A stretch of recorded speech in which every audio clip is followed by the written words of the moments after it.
And the Hangout is on air. All right. So this is Sam and my YouTube channel, Chalice and Chains. And today we are playing a short game of Dungeon World. Be my first time running it, so I'm super excited. And thanks to Nelson for running the first ever game I played in a couple weeks ago, so that was awesome.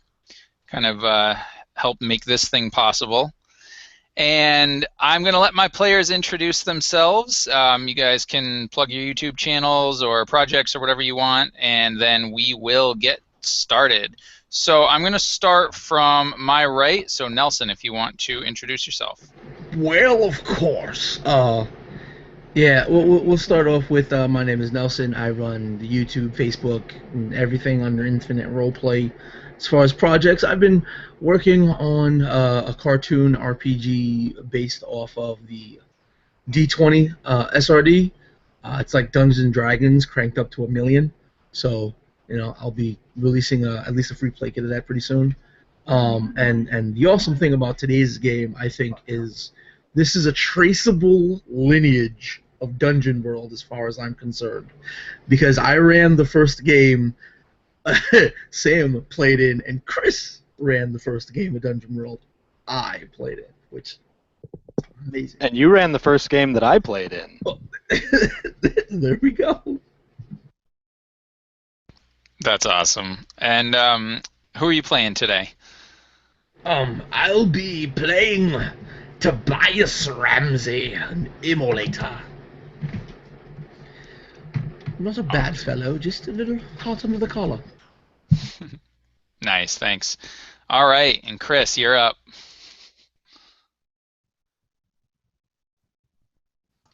All right, I'm Chris. I run the YouTube channel Drop Dice, and I can be found under my real name, which is on the screen here, or Drop Dice on pretty much any medium. Today I will be playing a paladin by the name of Aventus, and we'll get more into bonds and who that is as the game goes on. Great, thanks. All right, and Austin. I'm Austin. I don't have any any channels to plug or anything, but I will be playing a bard named Xerxes. Brilliant. All righty. So we will go ahead and do, I think, some bonds here to get started. Just for anybody who hasn't experienced Dungeon World before, one of the things that you do with your characters is you build bonds with the other characters, and those can be used both as role-playing tools but also as ways to gain experience points later on in the game. So did you guys, kind of looking over your bonds, did you guys have any ideas as to what if it made sense? I know, Chris, you had posted yours up in the group, right? So yeah, I don't know if you had thought about anything there, or if you have any ideas. I always think it's best when players pick the bond that they like for another player. So, like, someone would pick one of my bonds off my list here. I did see one on the emulator list that I liked, which was has felt the hellish touch of fire, and now they know my strength, which I think is kind of a fitting title for, or a fitting bond between the paladin and the immolator. Awesome. Yeah, I think that makes sense.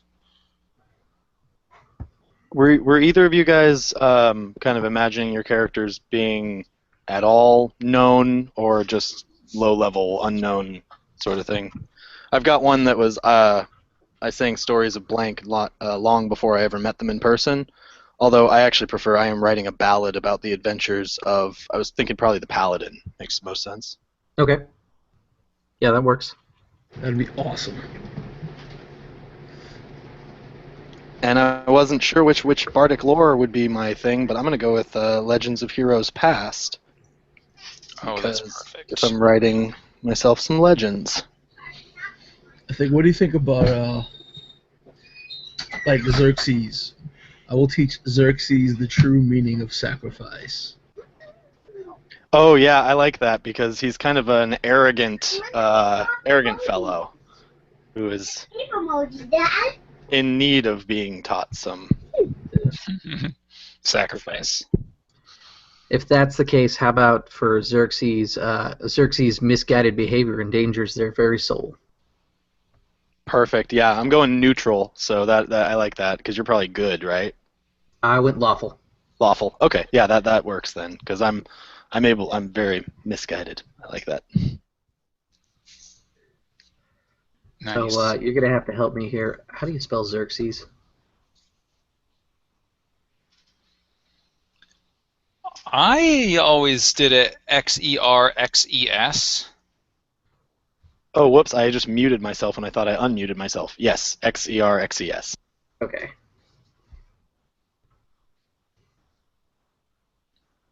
And Xerxes is human, right? I'm sorry, he's an elf. Oh, he is. Okay, good. Cool. All right, so... And the emulator needs a bond with me as well.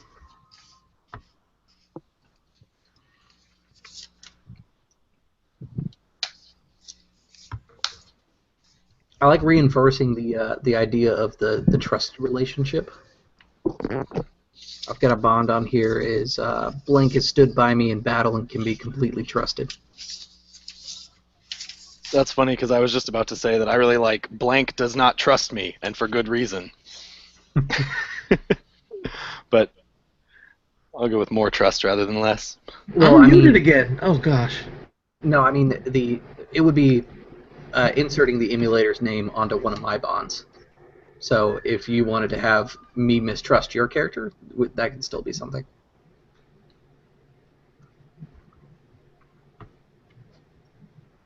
Oh yeah, I still need the emulator for a bond as well.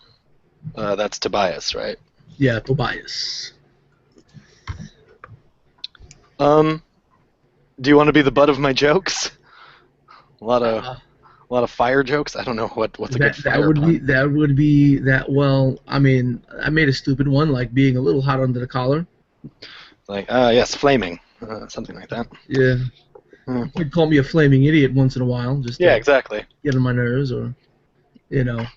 Are you getting a little fired up? There you go.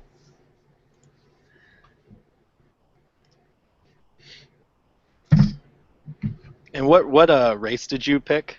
Human. Okay. I didn't go crazy. I'm just a human. A fiery round ear. Yep. No salamander. That's too bad.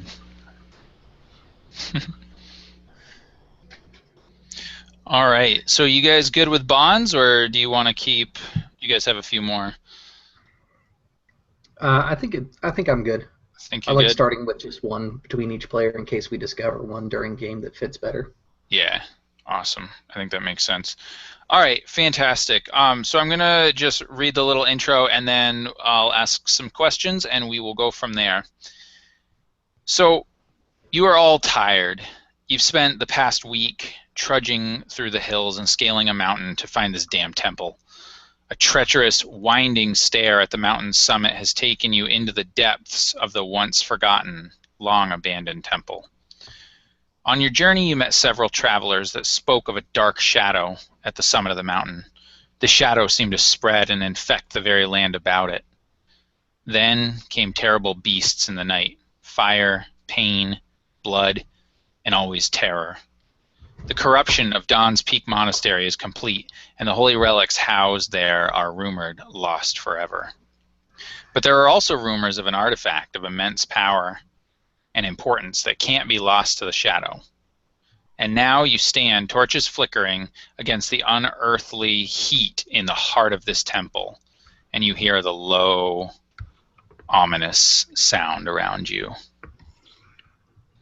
So, Aventus, what quest has brought you to this temple? What has driven you here?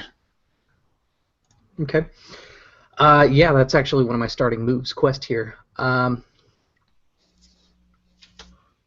think it's going to be discover the truth of the temple. And for my boons, a sense that pierces lies, and freedom from hunger, thirst, and sleep. Nice. So from here, you would tell me what is required of my vow. Yeah. And let's see. I think that being that you're here to sense or discover the truth of the temple, I think that truth, so not being able to lie, Okay. would be, yeah, would forget the one that's required to maintain your blessing. So your quest is to discover the truth of the temple, and who would have given you this quest? Was this something that your god gave you, or was this a holy order? No, Aventus actually kind of stumbled upon this quest by accident. He was trying to route out a fire goblin issue, which is where he brought Tobias along, thinking that the emulator would be of some help with these fire worshipping goblins, and he went to kind of parlay with them, and they began telling him about the legend of this temple and some of the fouler things that have been in here. And one of the things that caught his eye was the fact that the imagery that they used to express some of the items inside this temple were actually reminiscent of the temple that Aventus learned to be a paladin in. Some of the imagery, the statues and things like that, sound strangely familiar. Okay. Awesome. And so you kind of heard of this temple, you said, based on another quest that you were on, and it kind of drew your curiosity, so to speak, and you feel like you have to kind of figure out what's going on here? Exactly. Okay. Fantastic.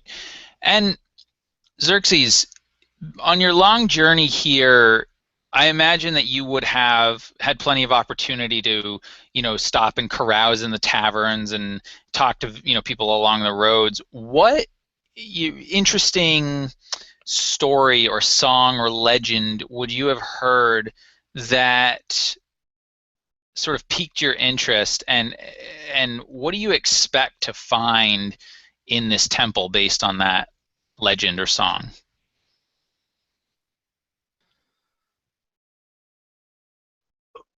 When we were, I was traveling through a small like 2-horse town, and I actually wasn't even able to find a tavern for the night, and I stopped in for I ended up paying a local farming couple to sort of give me a place to sleep, and their daughter, they offered her to sing a song for me, and she sang this strange song of a witch on the mountain who had taken over a long dead place, and it was interesting because there were so few details in the song, but it was so pretty that it told such a haunting tale of this abandoned place, but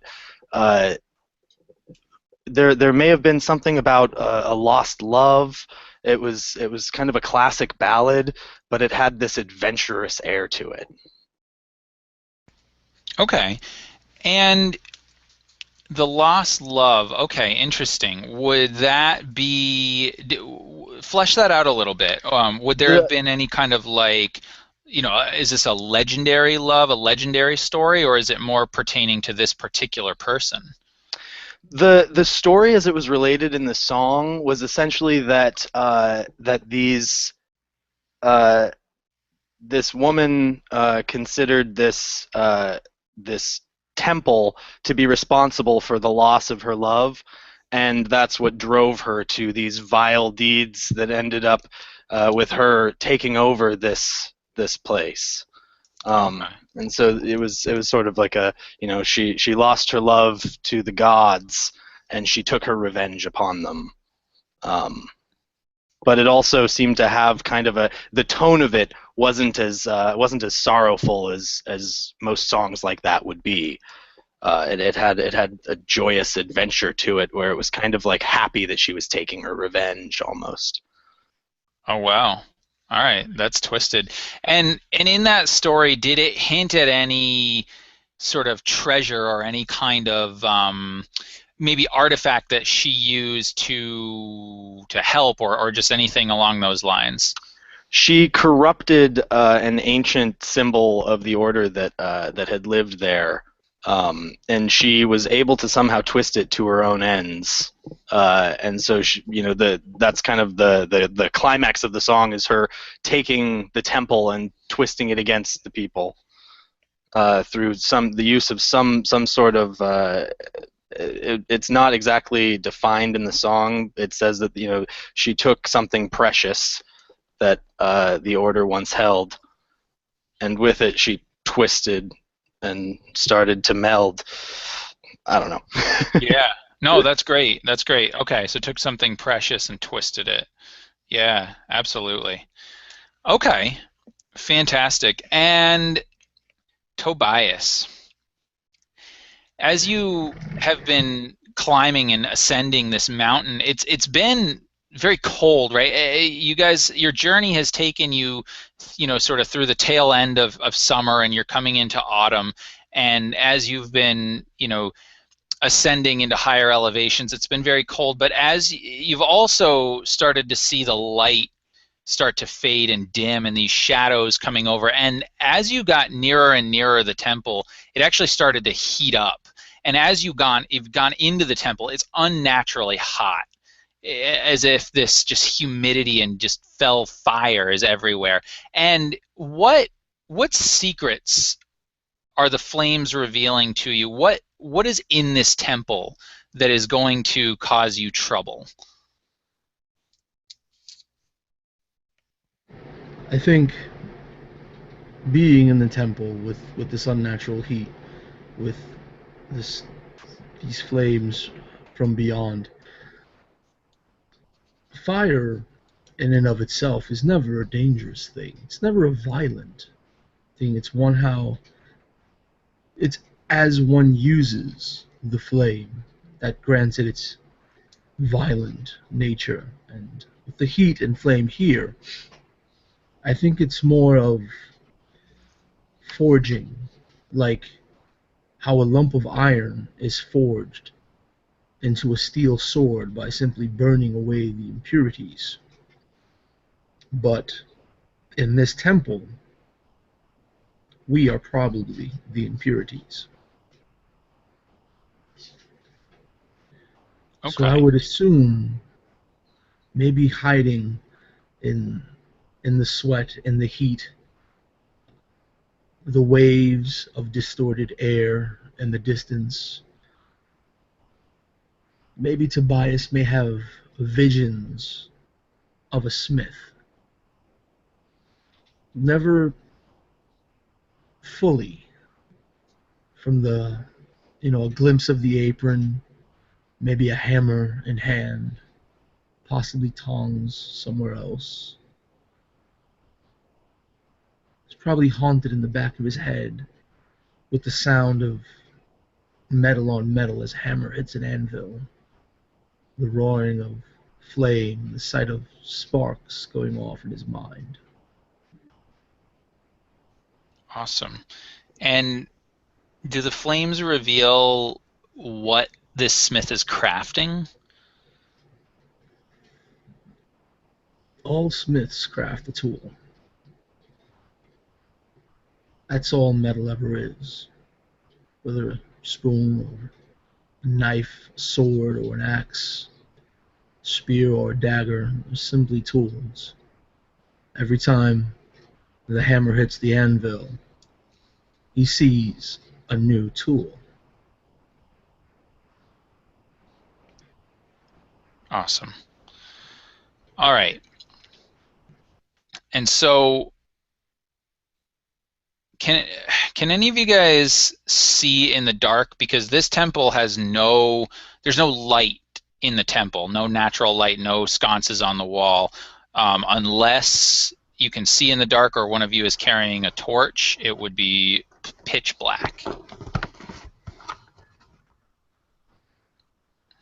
I think we're all human, right? I think Xerxes is an elf. Xerxes is an elf. I am an elf, but it doesn't say anything specifically about that. So you can decide, would you be able to kind of have a dark vision or infravision, so to speak? And if so, does it work here? I'm going to say I do normally, but something about this darkness is I'm not able to penetrate it in the same way as normal. Okay. Great. So you guys have come down these stairs, and you are standing in sort of an entryway or an audience chamber. It's very difficult to see. I don't know if you are carrying a torch or if Aventus is doing something with his own, his fire to sort of light the way. Yeah. A torch is part of adventuring gear, right? Yeah. Okay, then I'm holding a torch. Okay. So you're holding a torch, and you start to sweat, right? It's just so stifling in here. Everything is hot, and then the sweat's just dripping into your eyes, and the torch almost feels like it's adding to that, and yet you cling to it, and you start hearing these noises, these sort of infernal groans, just, and this chittering, and it seems like 1 minute it's to your left, 1 minute it's to your right, and your torch only illuminates just a little bit of light around you, and Aventus, as you're Xerxes, as you're kind of taking this in, you hear this noise, and you see this movement out of the corner of your eye, and all of a sudden you see this creature, this black scaly skin, these piercing eyes, probably only about 2 or 3 feet tall, rushing at you just with this horrible claws and teeth, and you see behind him there's about 3 or 4 other of his friends. Creatures very similar to this. They look like they're coming to get you. What do you do? So, Xerxes is walking behind this torch and looking, feeling this heat, and he turns to Tobias. I don't suppose that this heat's coming from you, is it? I know you run a little warm. And as he starts to say that, he kind of catches sight of this, and he immediately tries to basically dive behind the paladin. So perhaps a defy danger. Yeah, because they're coming at you full speed, looking to get you. So go ahead and defy danger with dexterity. Okay. I need to get dice stream. I totally forgot about that. Okay. Feel free to use real dice if you want, but whatever's easier for you. I just don't have any on me. Okay. 6. Wait. Dexterity. So 7. 7. Okay. So yeah, so you manage to dodge out of the way, and kind of behind the paladin.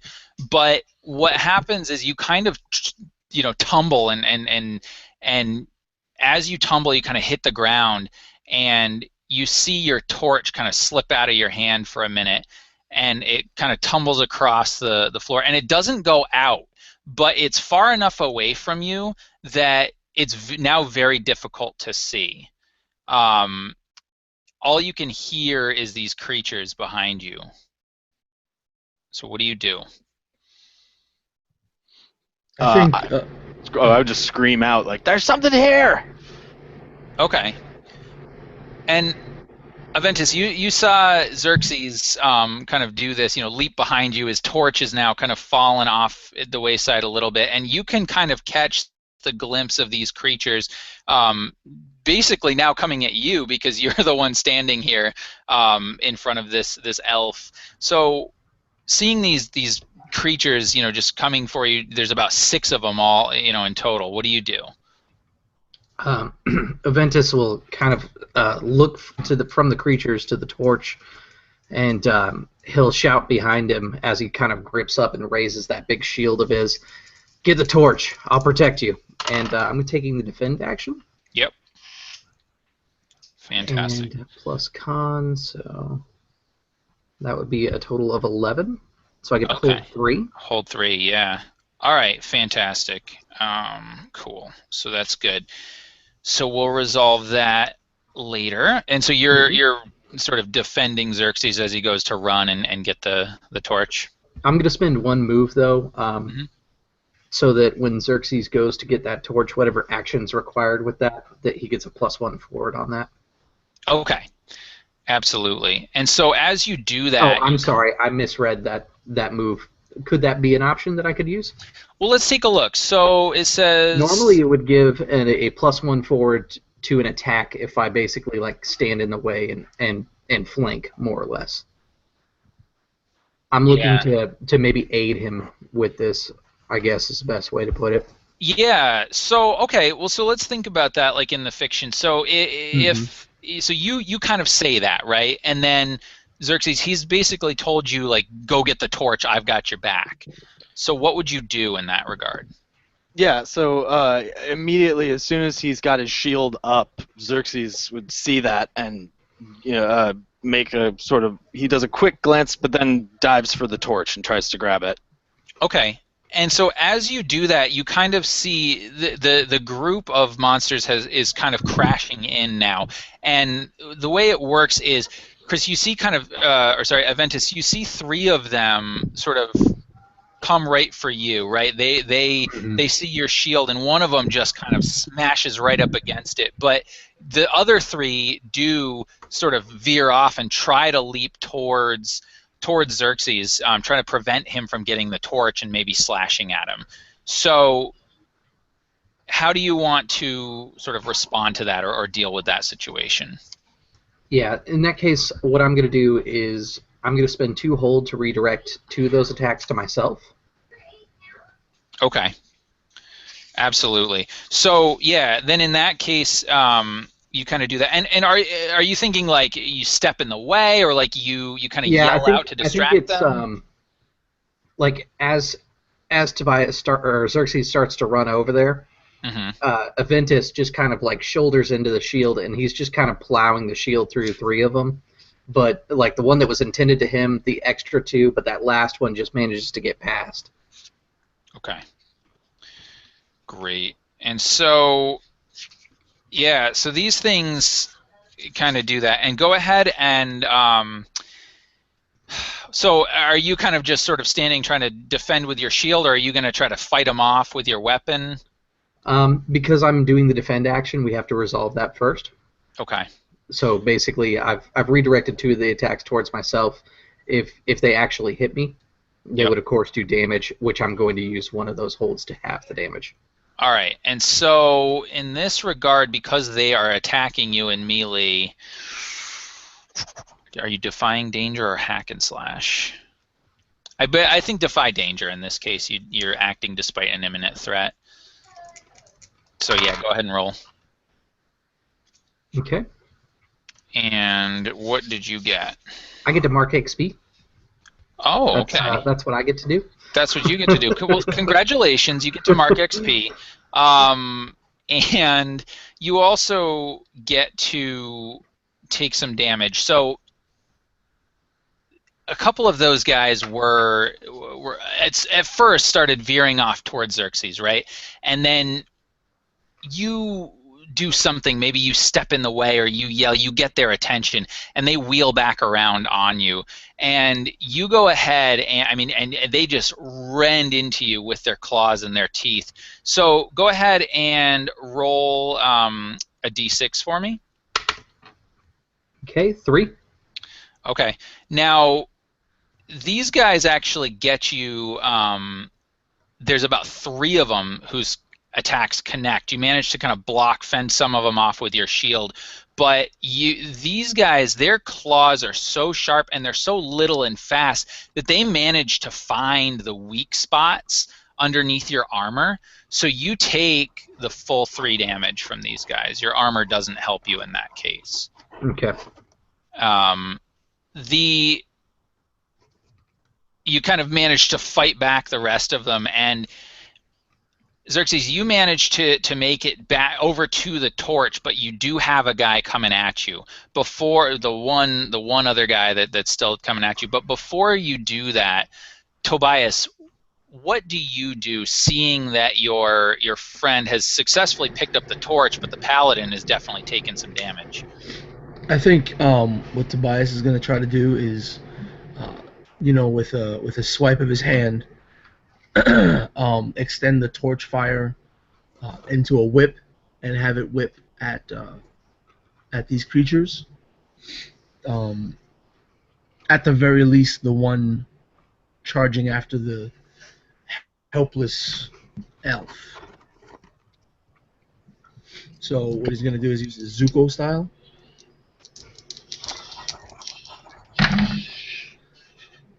And I get... Wait, what is my wisdom?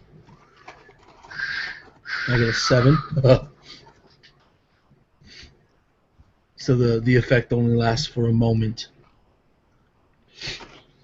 So he's just whipping the flames out into the face of this creature. Okay, fantastic. So like from the torch. From the torch. All right, so they kind of go almost like a whip shape. Yeah.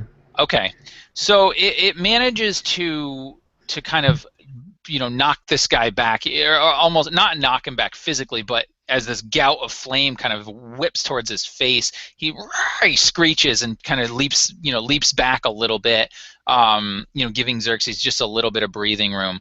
But as you do that, you kind of you realize that you've drawn attention to yourself, and you start hearing from behind you these noises, similar noises to what you're already hearing from these creatures, and they're not on you yet, but you can sense that there might be more of these creatures coming in behind you. So at that point, Xerxes, you now have this torch. What are you gonna do? You have this guy who's in front of you, but he did momentarily step back, stunned by this fire. Yeah. So what he's gonna do? He kind of sees that the fire gave him pause for a moment, and he takes the torch now in his hands and swings it towards him, seeing if he reacts to it when it comes close, like if he backs off at all from that. Okay. Yeah, so all right, and like okay. Well, I was gonna say, I don't know. not really hack and slash, so that would probably be defy danger. Using, I guess, strength in this case. You're just kind of brandishing it at him, like back away. Yeah. Back away. I'm basically trying to see if he has any reaction to it. If he doesn't, I'm going to like run behind the paladin again. But if he does back off, then then Xerxes would feel emboldened. So it kind of just depends. Yeah, and so like, are you gonna, are there any words kind of or anything along those? Okay, he's kind of goes, ah, like making just guttural noises as he's kind of terrified in this dark cave that he didn't really realize he was going into. Yeah. All right. Yeah. So go ahead and do defy danger for me with dexterity. Oh, well, I get to mark off experience now. Well, hey, congratulations. You do learn from failure, and that's one of the awesome things about Dungeon World.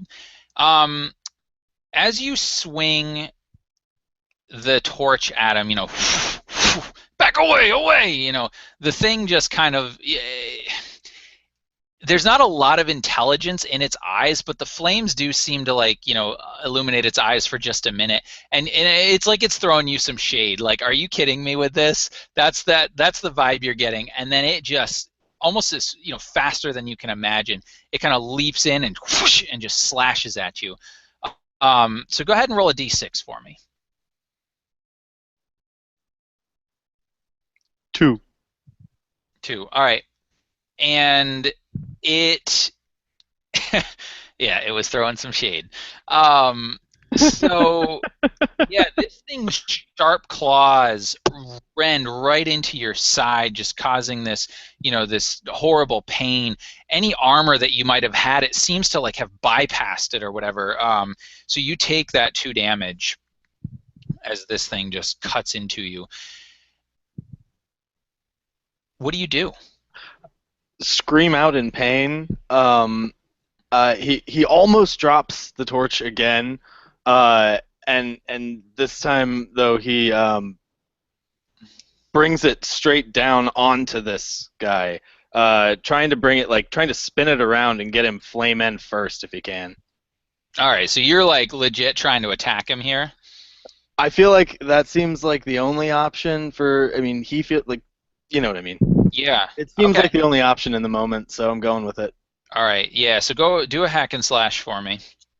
So plus your Oh strength. Jesus! Are there critical fails in this game? Because if there are, I just rolled one. Do you get boxcar or not boxcars? Snake eyes. Yes. Brilliant. All right. Well, Oh. so hey, you get another point of XP, and that's exciting. Yay! How many do you need to level up again? 8. 8. Okay, I can do that. So Okay. you're a third of the fourth of the way there. So that's cool. Okay, let me think. So yeah, all right. So this is what happens. You make a couple of wild slashes, right, with your torch, and this thing kind of leaps out of the way, and then on the last one, its arm connects with yours, and with this strength that you wouldn't expect, it sort of blocks your arm, and it actually knocks the torch out of your hand. The torch goes out, and you can hear it skittering across the the room. So you're plunged into darkness. Now, Aventus, what do you do? Now all of a sudden your vision is obscured. You can't see anything. And you hear a very loud "Help!" Yeah, Aventus will kind of mutter as he takes his free hand, since he hasn't drawn his weapon yet, and he starts rummaging in his bag.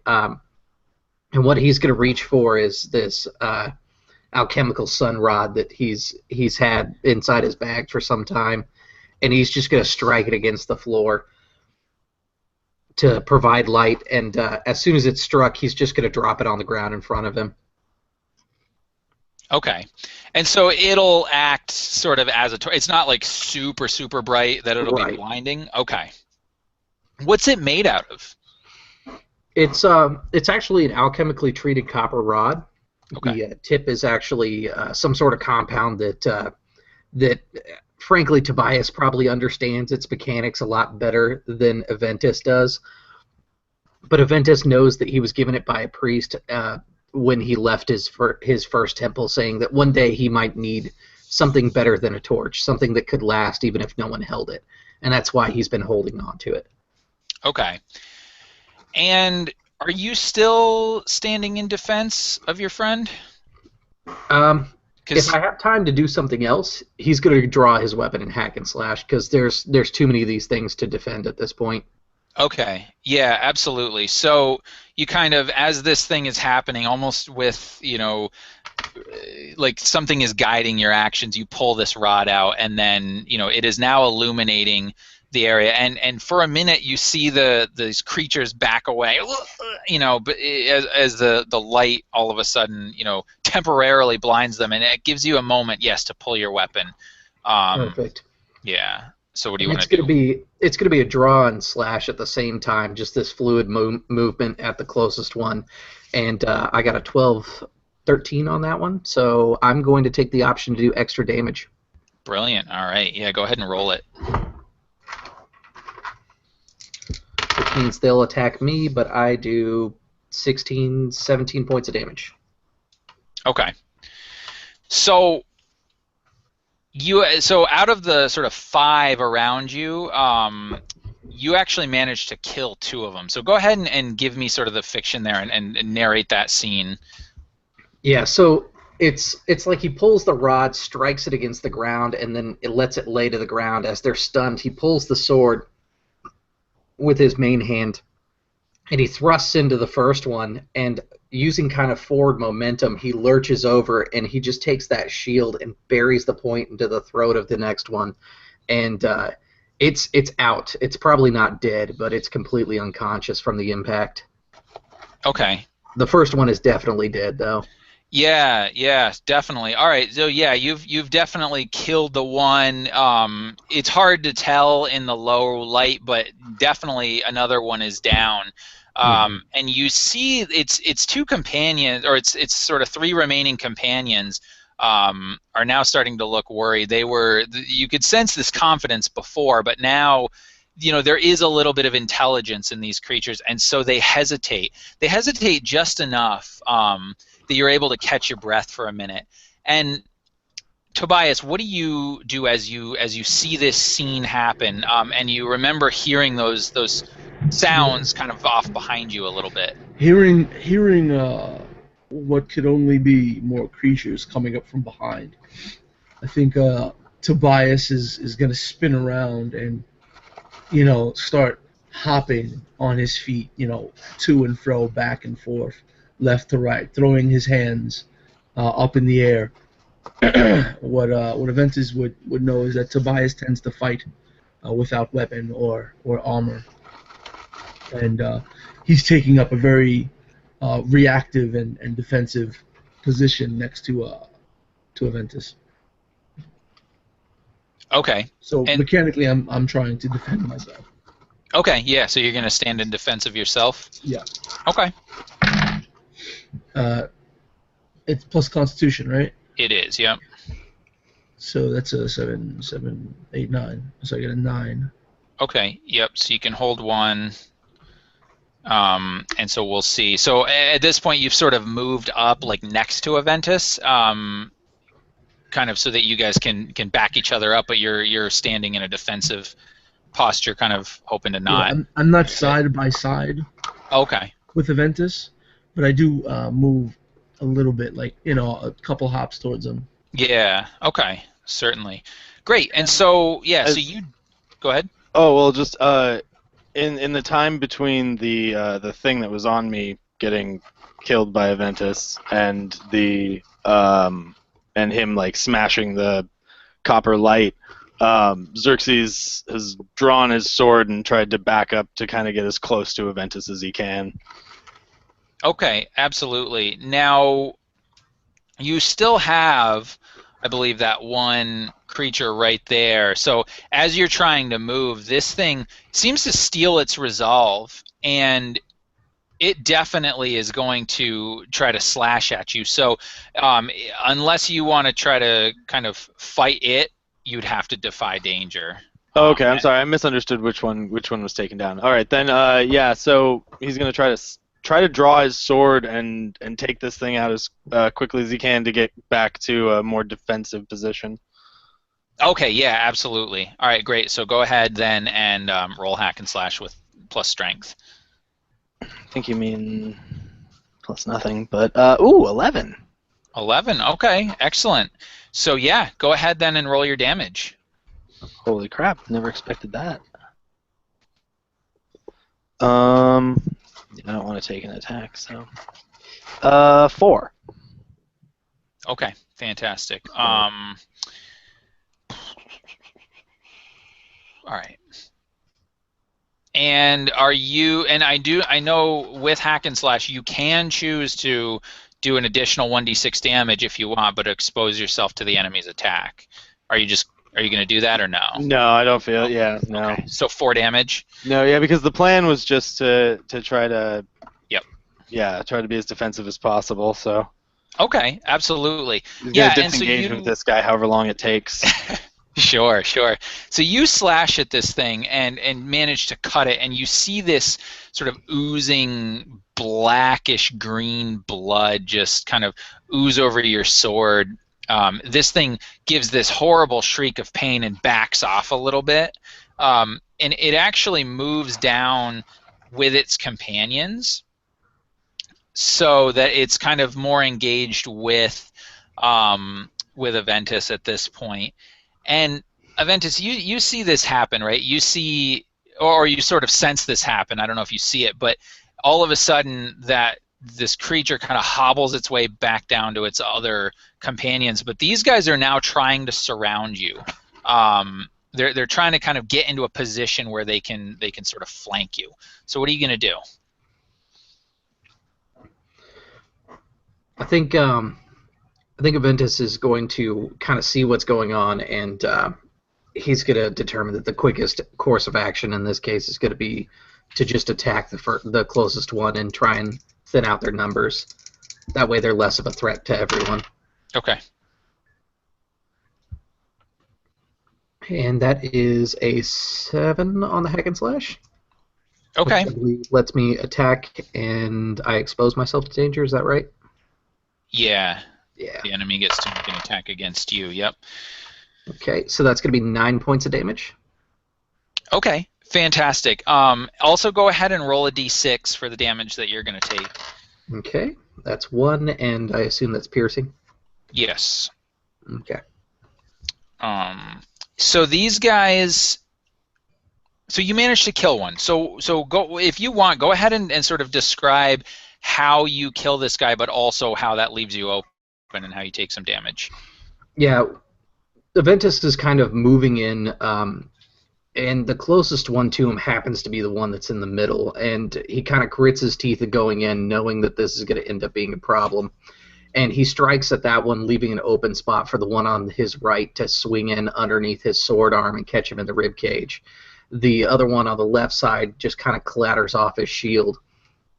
But they did try to close in on him as a group. Okay, great. And so these guys seem to have a resolve that, you know, you're surprised. I mean, clearly, you know, you are taking these guys down, but they are just coming at you. And but at the same time, you do see them hesitate just a little bit, right? Their plan was foiled. And Tobias, you still hear those sounds, those creatures behind you, but you actually realize that the sounds haven't moved. They're not actually coming closer to you. And in fact, you kind of get the impression that they're sort of sitting and waiting and watching. But you're also somewhat distracted by this scene in front of you. So what do you do? I think I'm still sort of defending at the moment, but the ones that are nearest us are surrounding all of us.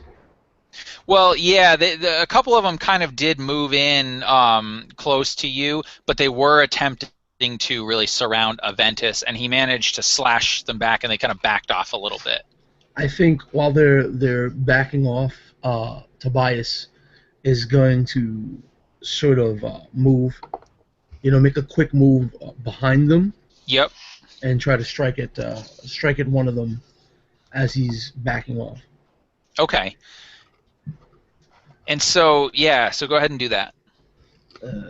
Where's my...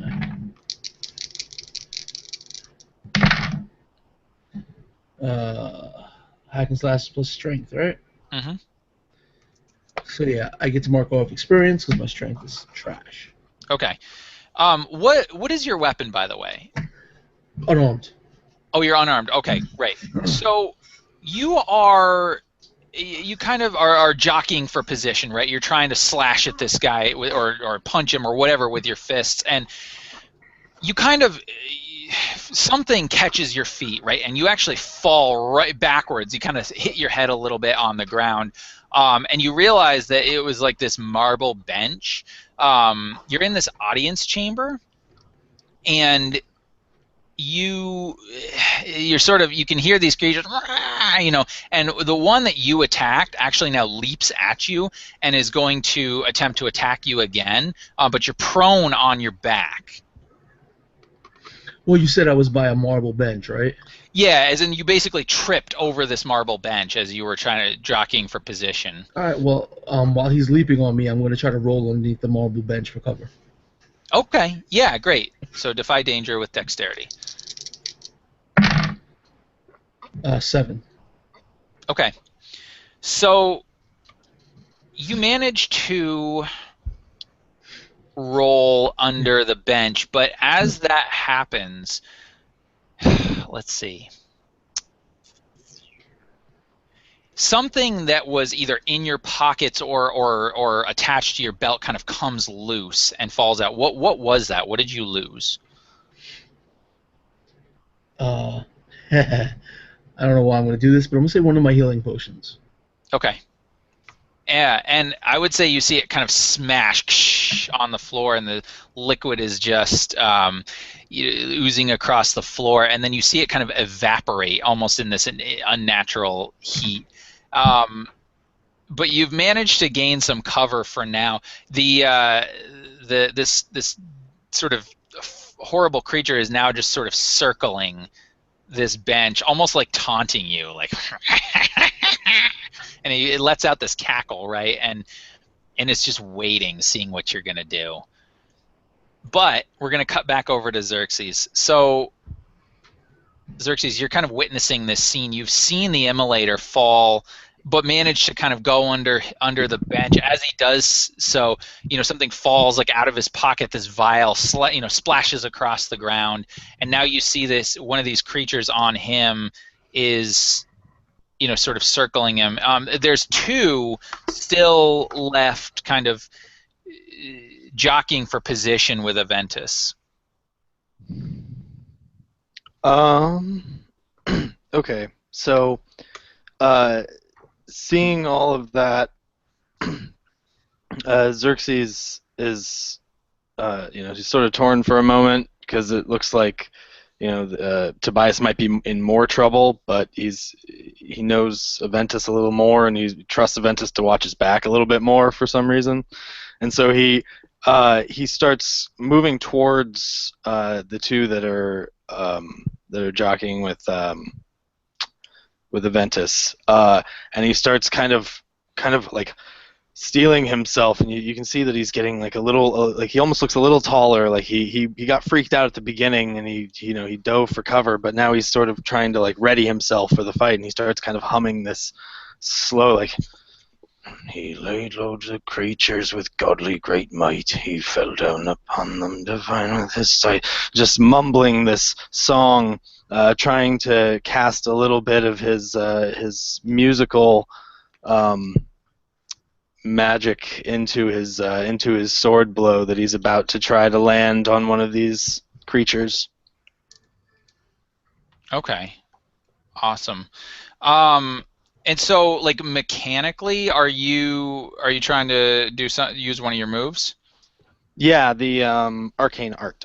Okay, fantastic. Yeah, let me take a look. So, what are you doing? Rolling with what is it? Charisma? Yeah. So I'm actually. Oh, actually, I have to try to do that to someone else. But so I'm gonna do that. I'm gonna choose Aventus, and yep. Yeah, to give him a D4 forward to damage. To damage. Okay. Cool. Yeah. So go ahead and roll plus charisma. All right. 10. Hey, 10. Congratulations. It works. Yeah. It just straight up works. it does. Absolutely. So, Aventus, go ahead and kind of describe what this feels like, right? What with this inspiration or this arcane art, how you feel. It's not so much of a feeling. Aventus sees more of it. It's there's this otherworldliness when it comes to the arcane art. As his words come out, the notes almost form in the air into physical shapes, these arcanic marks that are somewhere in between musical notes and runic that wizards study. And it dances down his blade and forms this kind of what appears to be kind of shifting and moving picture of script and music along his sword blade. Okay, awesome. And the creatures in front of you notice this too. They sense this magic, and it seems to enrage them, right? And so they now see you as the threat, and they just come at you full force, both of them at once. So what are you gonna do?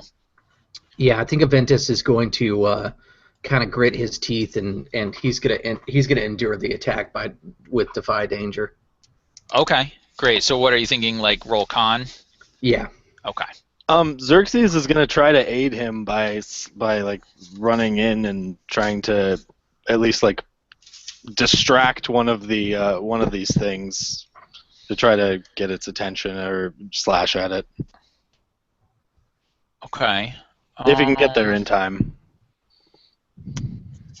Yeah, let's see. Or at least try to aid in his Yeah. danger or something.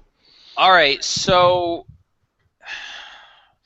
Chris, when it says roll plus bond, what does that mean? So that moves a little bit different. It's the number of bonds that you have with that person. So it's only the bonds that you have to that person. So for the bard, he only has one bond with my name in it, so it would be dice plus 1.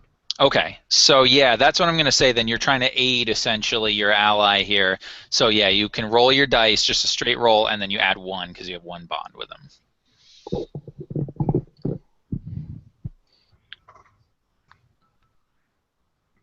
Because I have to be alive for me to write your ballad, and it would help if you were alive for it to have a good ending. Yeah.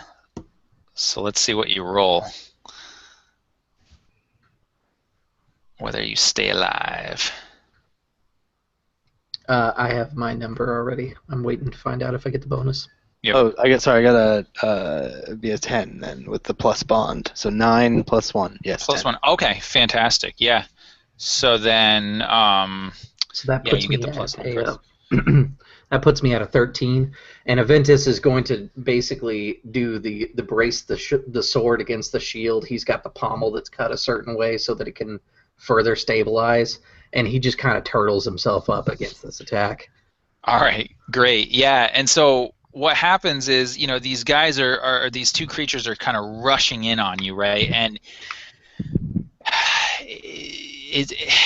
just as they're about to make contact with you, the elf kind of comes sort of flying in. I imagine almost sort of leaping in the way, and manages to kind of distract one of them. The other one, though, bulls, right into you, just trying to, push you over, and you manage to. You hear this clang, and your arm takes the impact of this creature as it smashes up against your shield.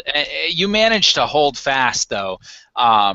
But they're still there, and it kind of backs up for a minute, and it's you can see like it's holding its head a little bit. The other creature, its ally kind of looks on, and it actually gives this like sort of stupid little cackle, like as it saw what had happened to its friend. But it's definitely not deterred. But we're gonna cut back over to our friend Tobias, who is underneath the bench trying to act. I don't know if you saw chat, but I did. was saying, was that I wanted to do my brand. Well, under the bench. Okay, yeah. My burning brand. Yep. And I get an 8. Okay, so I get to choose one. So it's fiery, touch, and plus 1 damage. Okay. And so you've done the brand while you were underneath the the bench. I rolled under the bench, summoned my power, and the scars underneath. Like I'm gonna reach out and actually try to grab at the creature's ankle. Okay. Yeah, that's fine. Go ahead and do that. So right. Go ahead and I don't know if that's hack and slash in this case. It would be considered hack and slash, but I can use my intelligence for either hack and slash or volley. Oh, okay. With my burning brand. All right. Yeah. So go ahead and do that. I mark off experience. Okay. So as you attempt to do this, and you attempt to sort of burn this thing, it leaps out of the way, and it kind of kicks this stuff at you, and then you feel just this piercing like pain in your leg as these claws sort of dig into your legs behind you. Go ahead, and you're not going to take any damage, but you feel yourself getting pulled out from underneath the bench, as something is actually like taking you and pulling you across the ground. So what are you going to do? Um,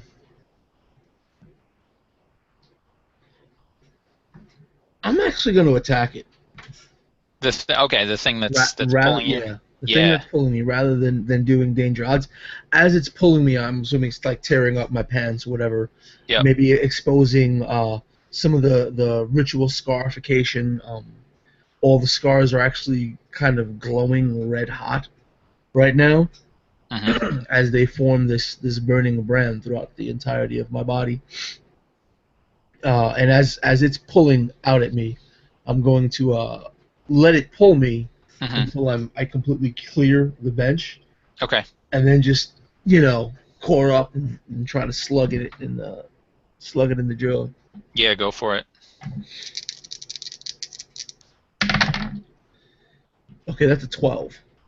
Okay. Fantastic. So you see this creature.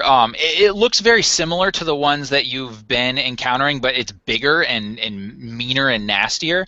It's got these big hands, this just gaping maw with these razor sharp teeth, and it's pulling you. So yeah, you manage to connect with it. Are you gonna deal some extra damage, but I'm gonna expose I'm gonna yourself? I'm Yeah. gonna expose myself to deal some extra damage. All right. Let me just roll my damage. Mm-hmm. 9, 10, 11 points Okay. of fiery damage. Of fiery damage. All right. So you manage to actually kill this thing. So go ahead and describe that for me, and then I'll let you know what happens after that. I think while keeping up, it's pulling me out, using the momentum of it drawing me closer to it. I launch up, and just as like the knuckles start to meet this scaly jaw, all of my fingers, my flesh, my hands, they glow as brightly as the scars underneath, the bones silhouetted inside, as all this heat sort of flows through me and into the head of this thing, probably like boiling out and popping out its eyes. Okay. That's awesome. Yeah, and as it does that, you sort of see this thing unexpectedly, more so than you would think would be possible. Its body sort of dissipates into like a smoke or a shadow, and you see it kind of get sucked away as this is happening. But you only have a minute to see that before the other creature that was taunting you before leaps on you, and definitely is like kind of now grappling with you. So go ahead and roll a d6. I rolled a 4. All right. So yeah, you take 4 damages. It's basically clawing into you. One of its arms is like, pinning one shoulder. The other one's trying to pin your other shoulder, and it's just trying to bite you right in the face. Um, but we're gonna kick back to Xerxes for a minute here. So Xerxes, what are you gonna do at this point? Okay, so having distracted this guy, um, you know, Xerxes is realizing now that he just ran in and pulled someone's attention to him without really thinking about the consequences, and he's still got his sword out in front of him, so he's just gonna try to drive it into the thing. Okay. Yeah, go for it. Not a sword fighter. Oh shit! Rolled an 11. Wow. All right. Okay, it Awesome. got better. Yeah, sure. And so go ahead and roll your damage.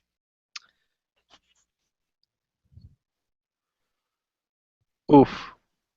2. Okay. You know what? I'm gonna go ahead and I'll do it. I'll expose myself Okay. to children. Get 6 overall. 6 overall. Six Not total? really. Not really. I'm not. No, So yeah, 6 really, but not the children thing. That was it. Yeah, no, I got you. So 6 total damage. Okay.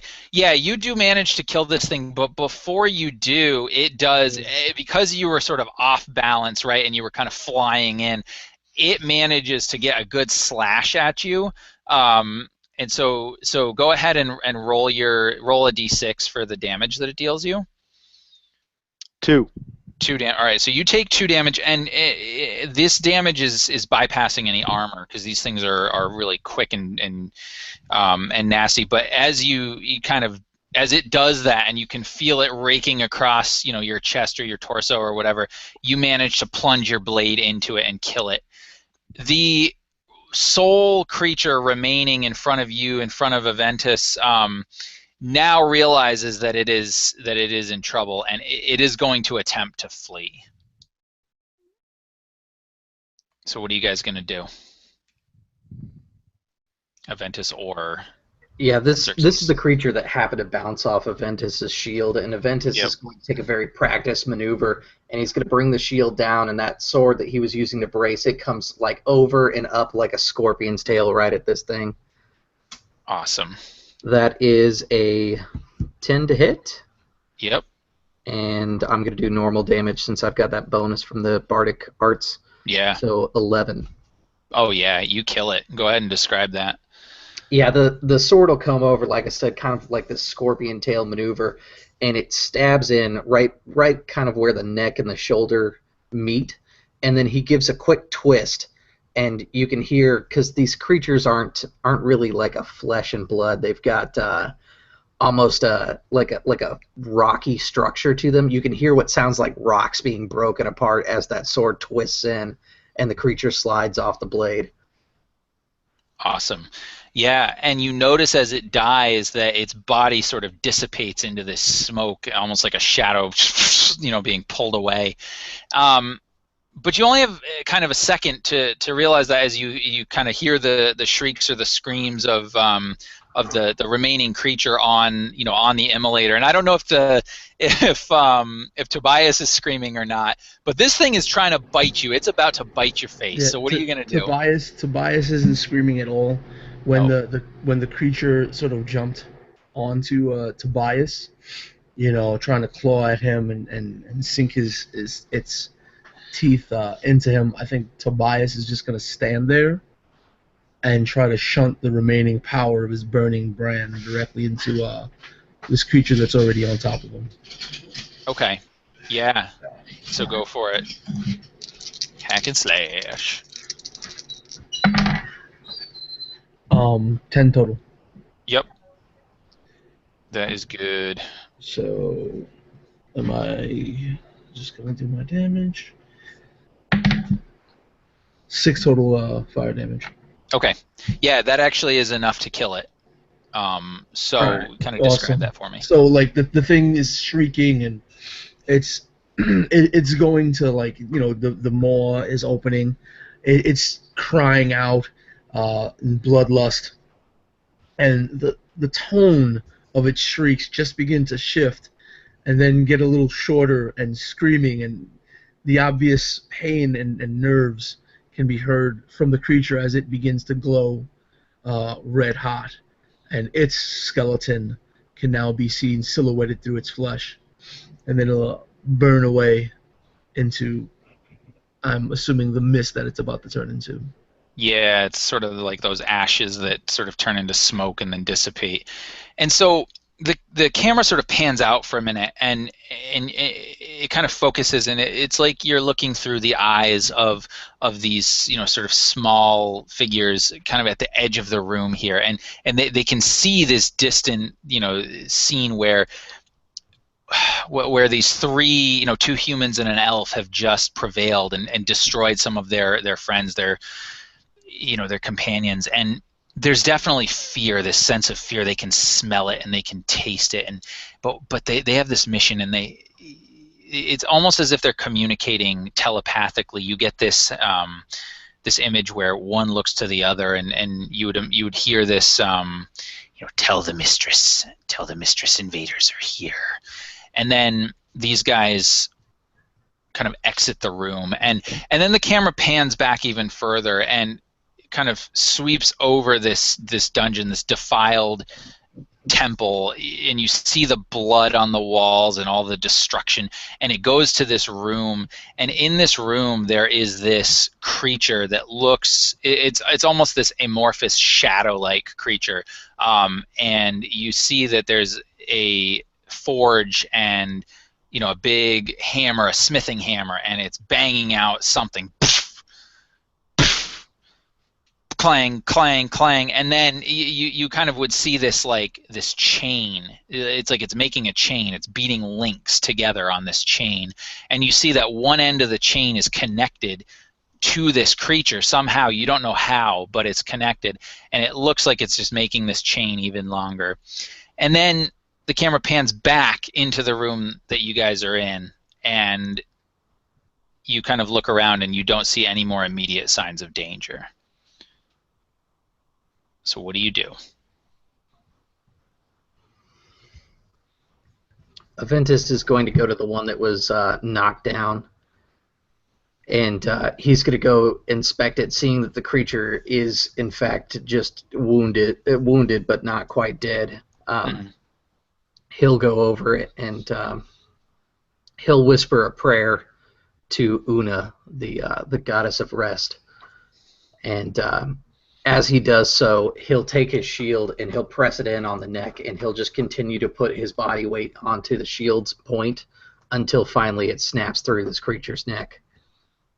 Okay, absolutely. Yeah, and you do that, and you hear this, and then it breaks, and you feel the thud as the shield goes right through the bone and slams onto the floor, the stone floor. And again, you see that the shadow just kind of dissipate up into the ceiling and disappear. And Xerxes kind of swallows and says, I think I'll not be including that part in your ballad.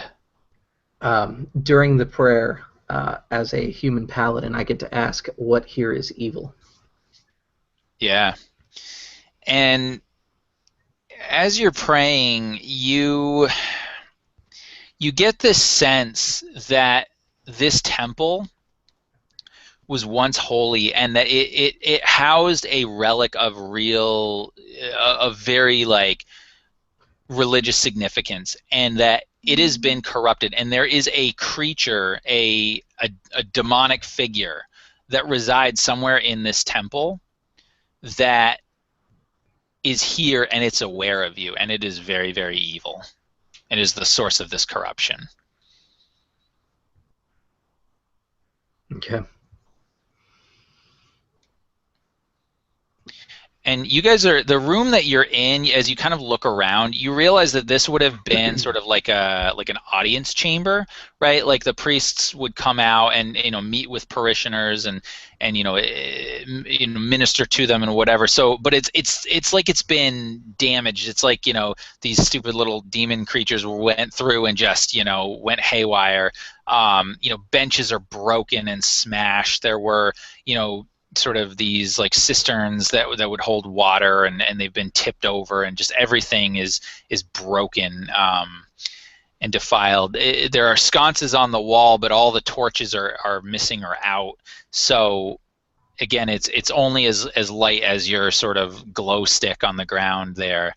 So you can't see necessarily very far within this room, but it's pretty large. And in fact, as you sort of look around a little bit, you notice that this is sort of the main part of the temple, and that there's a lot of other rooms that lead off this particular room. And so I will I'm gonna try to do a screen share here and sort of show you the map. So you'll see down below, you can kind of see, like, if you're looking kind of near the lower part of the image, that's the stairway that you would have come in. So you guys are in here. So you entered. Can you see my mouse pointer? Yep. Yep. Okay. So you would have entered right here. So you guys have all these different rooms, and one of you would have a map. I would imagine actually that that Xerxes might have a map that he would have acquired on his travels. Basically just showing this. You don't know much about this temple. It doesn't, label anything, but that's what it provides you.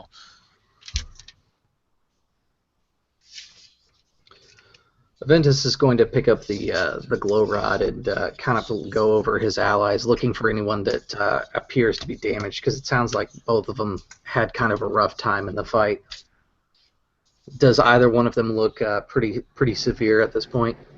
I wouldn't say severe, but like after burning away the one that was on his back, Tobias probably quietly sat on the bench that he was hiding under and summarily pulled from under. Seeing his torn up pant leg, he's going to continue to tear it up and use it as a makeshift bandage for the claw marks that he got clawed by earlier.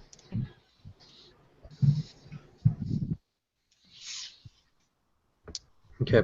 Yeah. And, how bloody would how many how bloody would either of your characters look? Like it sounds like Tobias mostly like it was your clothes that got ripped because the thing was tearing at you and pulling on you, but it did kind of scratch you up a bit. Yeah, you'd see blood sort of welling up in the rag he tied on his leg. He's not complaining about it. He's not verbalizing anything. Okay.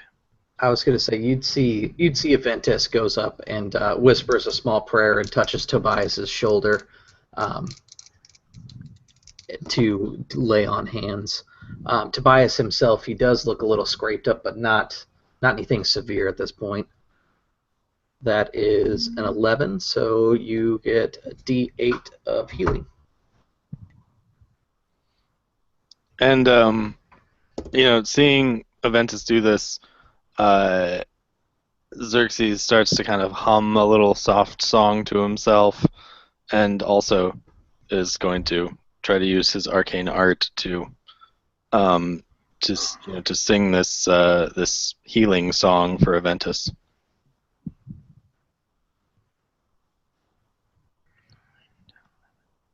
Ooh, 11. So you also get a D8 of healing.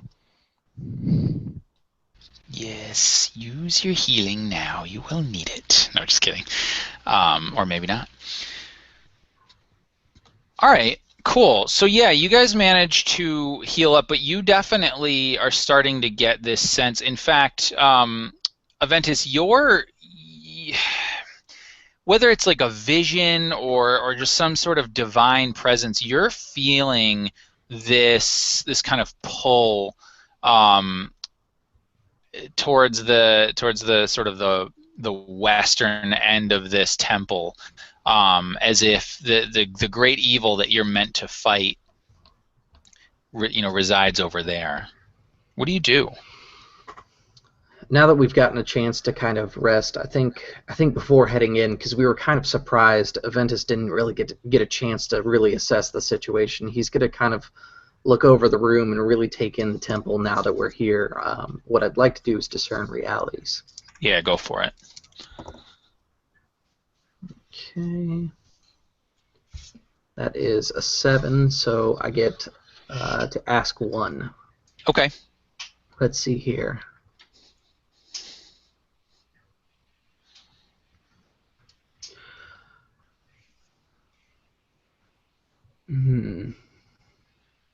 I think I'm going to ask what here is not what it appears to be. Okay. Yeah, that's my favorite. So, what here is not what it appears to be. Okay. As you are sort of searching around this temple, and you realize that this temple is defiled, but it's defiled in a very specific and ritualistic way.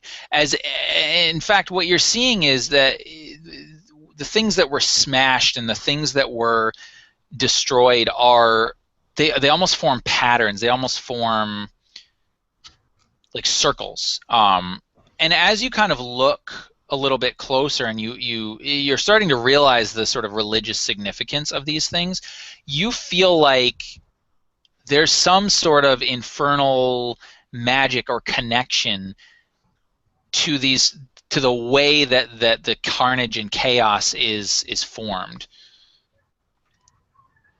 that you didn't notice at first.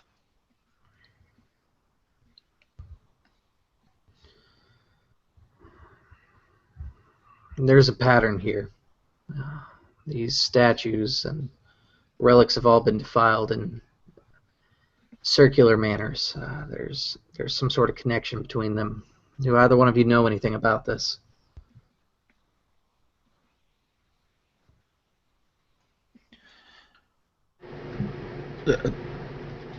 Tobias wouldn't know anything. He simply scrunches his face up and shakes his head no.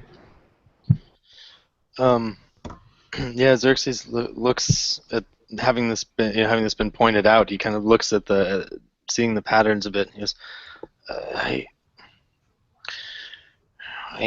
know about legends and heroes. I don't know about rituals and religion. That's your domain, I thought.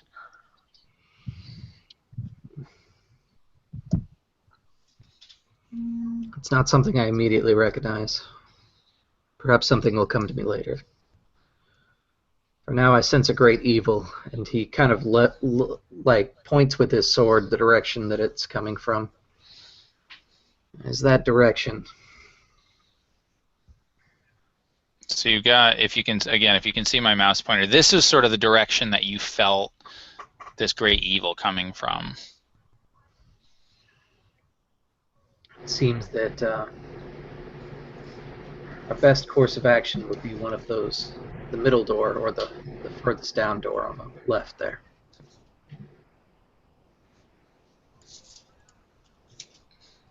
All right, great. And so, yeah, you go up to the door. Are you going to? What are you going to do? You just going to kind of open it, or and just peer into the hallway, or like? Aventus is going to look to his fellows to make sure that they're ready to go, but he kind of pushes forward regardless of if they actually are ready or not. Sure. And are you carrying your sort of glow rod right now, or where would that be stowed if not? He's kind of fastened it to his belt, just using some extra like strings and bits that he's got around his belt. Okay. So I imagine that it would be still somewhat dim, like it's more it's a lot of the light is more illuminating your feet. You can see a little bit in front of you, but you're definitely going to be, if you're taking point with that light source, you're going to definitely be kind of going in blind, so to speak. I mean, you'll be able to see immediately in front of you, but yeah, absolutely. And I think that's really more what Aventus's thought pattern is at this point, is to give himself a backup in case we do lose a torch again. Okay. Yeah, and Xerxes, seeing this dim light, since they have a moment to collect themselves, he pulls out 2 torches, hands one to Tobias. You carry no weapons. Might as well make your hands useful. And hands him the torch, and then holds out his own and says, I don't suppose you could. and just holds the torch out to him. I'm muted. As he says, like, make my hands useful, Tobias just sort of stares at his open hand, and then just does one of those Bruce Lee balling fists things, and just holds it in front of the elf. You can hear the clenching of the skin, almost like rubber. And he just lets that hang there for a minute. And then loosens his hand up and ignites the torch. Awesome. And so the torch springs into light, and as it does so, you see the shadows kind of pull back, and you can definitely see down this hallway. You can see, it goes down a little ways and then kind of banks north.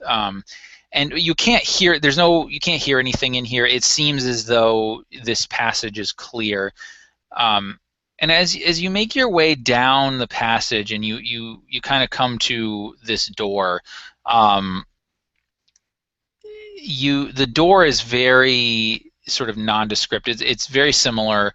It doesn't seem like there's anything off, except that it is not entirely on its hinges. It looks as if the door would have been broken, but you notice that the door is actually kind of wedged shut a little bit. Like you definitely have to like push on it kind of hard to get in the door, and you don't hear much other than the crackling sound of the flames from the torch and that sort of just eerie infernal silence.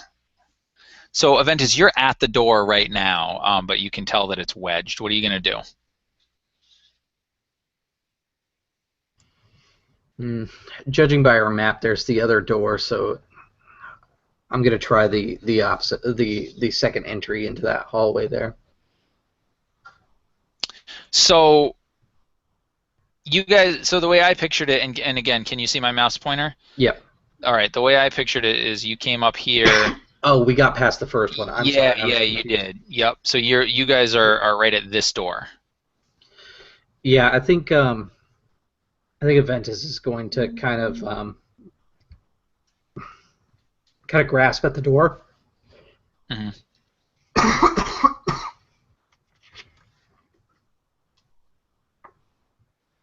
What does it seem to be made of? It's just a typical wooden door. It's a fine make, although again, being that everything is defiled, it's off its hinges. They were brass hinges, kind of a mahogany door. But you definitely notice a symbol now that you're up close to it. This sort of circular symbol, and it's sort of touching something in your memory, something that that you can't quite recall, but this looks somewhat familiar to you. Okay. Aventus is going to kind of put his weight into it and just kind of push the door as fast as possible. Yeah, and you do that, and you at first it doesn't budge, and then you kind of budge it a little bit more, and it just barely opens. And then you budge it a little bit more, and it barely opens with this loud kind of, and then finally you kind of smash against it, maybe with your shoulder or whatever, just to really push it, and it opens. It goes and opens up wide, and you kind of realize that the reason that this door was stuck was because there was like a pile of bodies in front of it. There were two bodies. You look down and they're human, right? They just look like they've been hacked to pieces, almost maybe like if these demonic creatures that you were facing had killed them, and they're just but they're in priests' robes and vestments. So these were the holy acolytes of this temple. And you have a minute to kind of take this in, but you see movement kind of further in the room, and you realize that there appear to be people in here that are alive. You see, like, kind of people kind of hunched over or leaning up against the wall, and they're moving, but sort of these slow movements, like they're groggy or they're disoriented. Okay. How well Aventus are they lit in the? Sorry. Oh, I was going to say Aventus is going to kind of peer over the bodies and look for holy symbols and that sort of thing. See if he can recognize at least an order or what god they served. Yeah, you definitely could. In fact, why don't you tell me what you see, what god they served? You could definitely tell what this temple is or who this temple is dedicated to or was dedicated to. So, it's not Una, but it is another god of rest, and there's something very familiar to it. The symbol is very close to what Una's symbol is. And it kind of gets him thinking maybe it's a precursor religion, a religion that worshipped an aspect of Una without knowing her true name or something like that. Yeah, absolutely. And you realize that this, you can kind of, as you're kind of looking around and surveying, you see a bunch of tables, right? And you see all these kind of shelves on the wall. You realize you're in a library. This is probably the temple's library. And this place isn't quite as damaged as the rest of the temple. I mean, there is definitely some damage. Some books are strewn on the floor, but the tables and chairs are mostly intact. But I believe that Tobias had a question. What?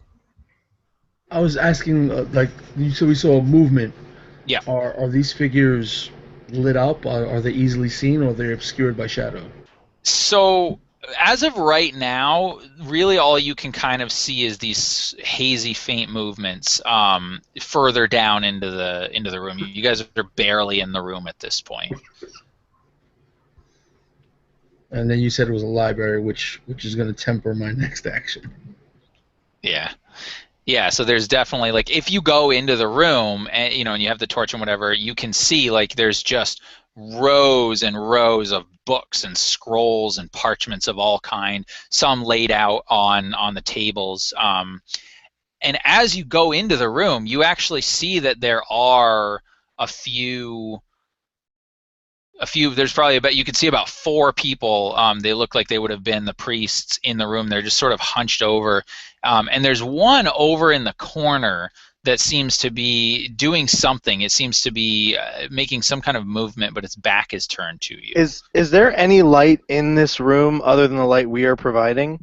No. Okay, because that's really weird, and Xerxes is going to point that out, saying, like, they're just sitting in the dark, and they're not saying anything. and he just kind of stays behind Aventus, kind of sword out, kind of wobbling and shaking a little as he looks back and forth to both of them. I'm just looking at the elf and for a moment just let my gaze drop away from everything else and just shaking my head.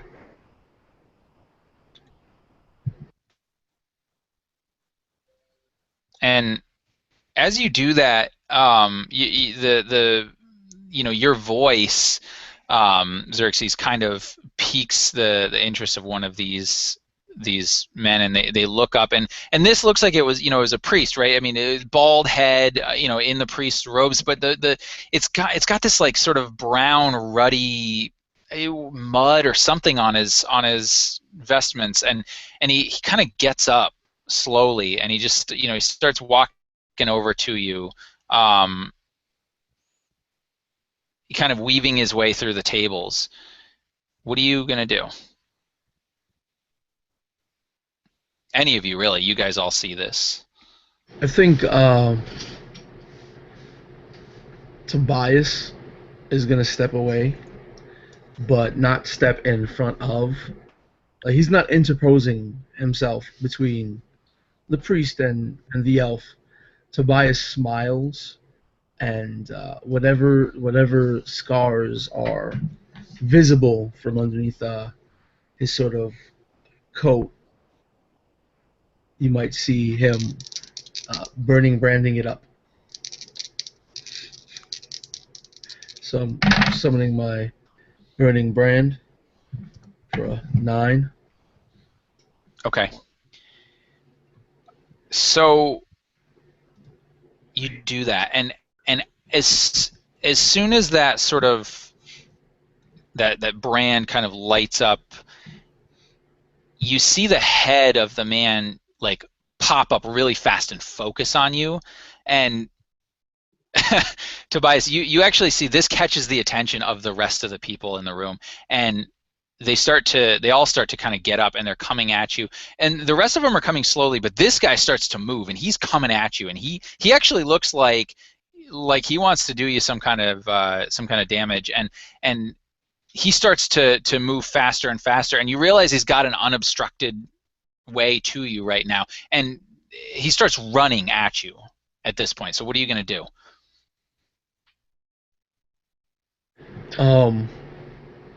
In a panic, Xerxes is going to toss the torch at him. At the man? Yes. Yeah. At the man that's running. He just throws the torch overhand. Okay. You know what? As Xerxes throws the torch overhand, I think what Tobias is going to do is just flick, have a fist and flick it open. Yep. To have this torch sort of explode and consume all of its fuel at once with his Zuko style. Okay, awesome. It's a 9 plus 10 total. Okay. So you do that, and this guy immediately just goes up in flame, and it stops him in his tracks. He's like, "Ah!"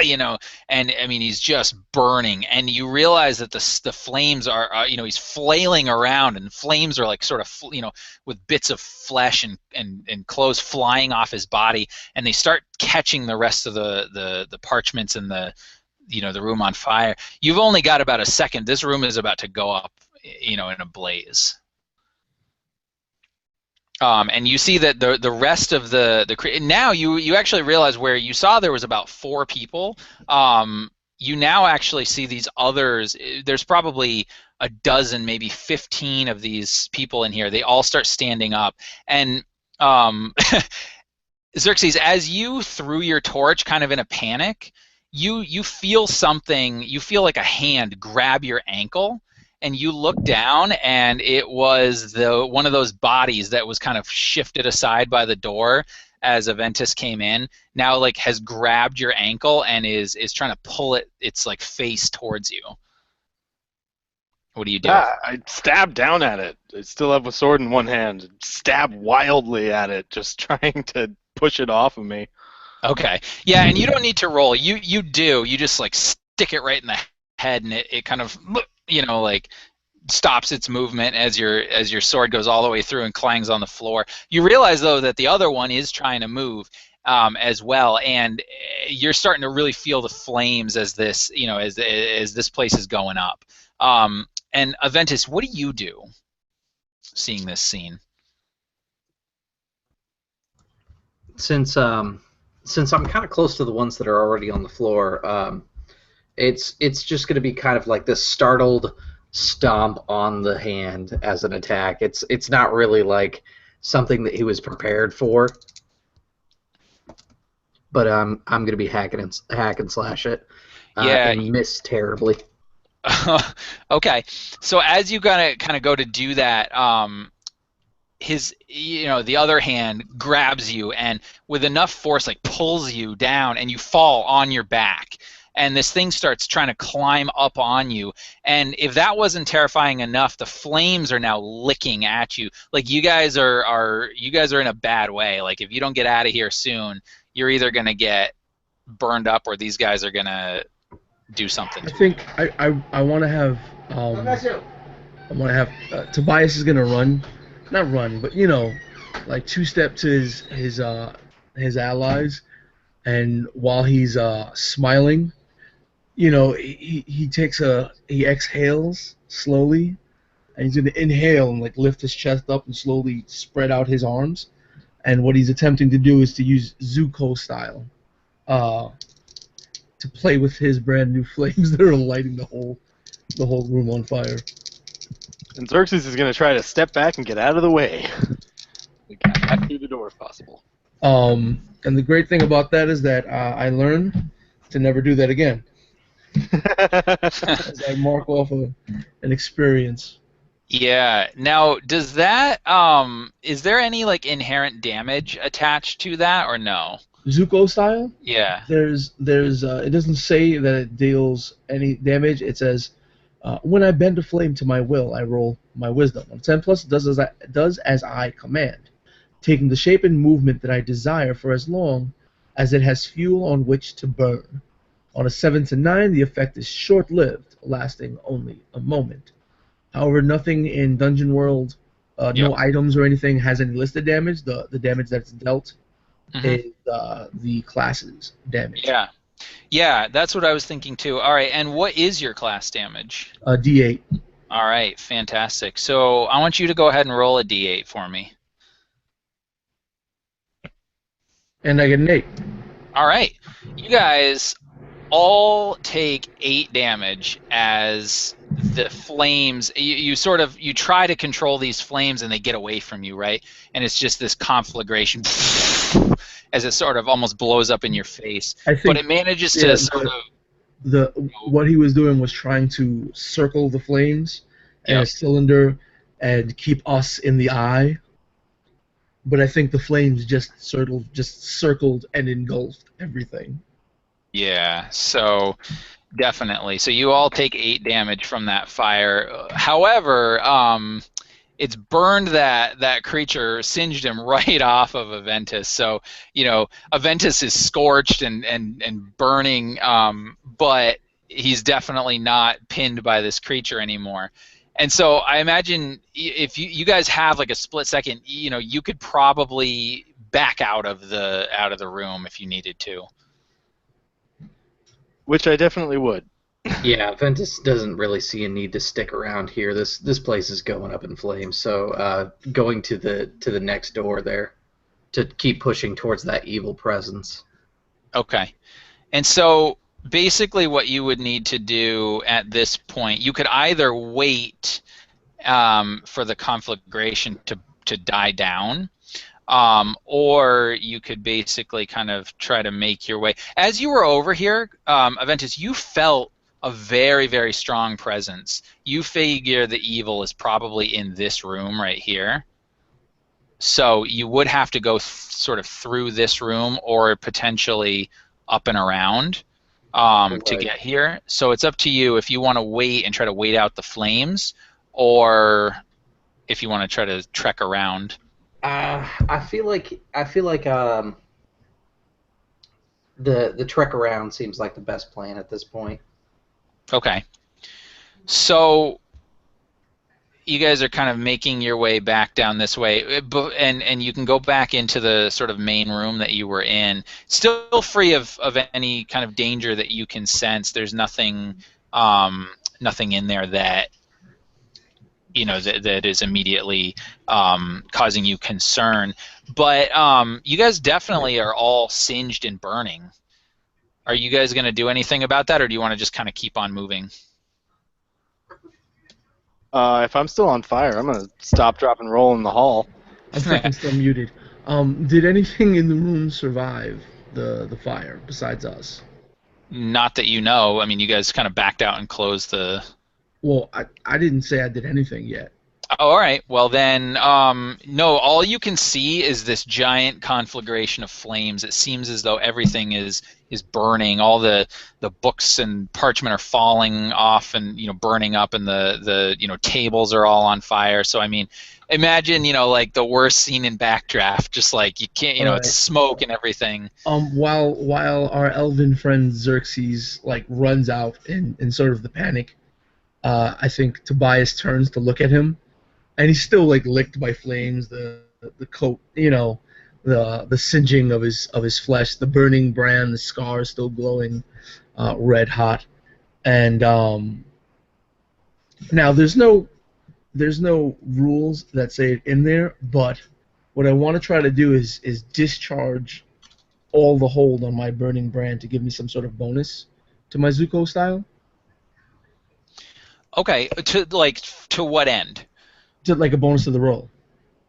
Okay, so you're trying to control sort of the conflagration and the flames. What are you trying to dissipate it, or are you trying to? Ultimately, I just want to create. I want to every bit of fire that is on myself and within because we're the room that we're you can't see my mouse.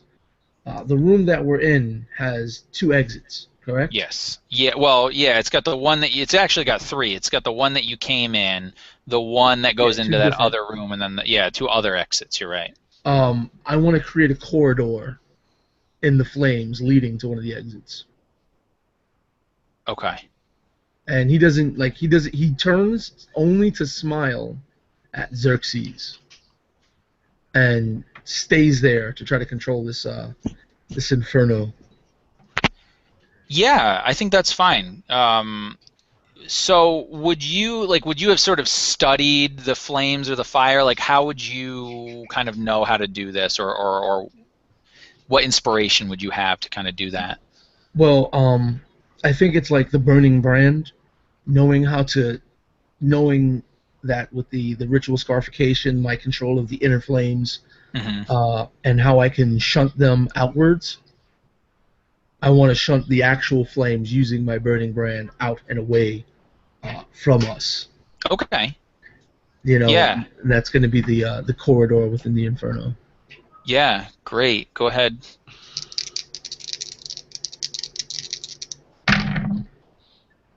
What is that? 5, 9 plus 2, 11. Okay.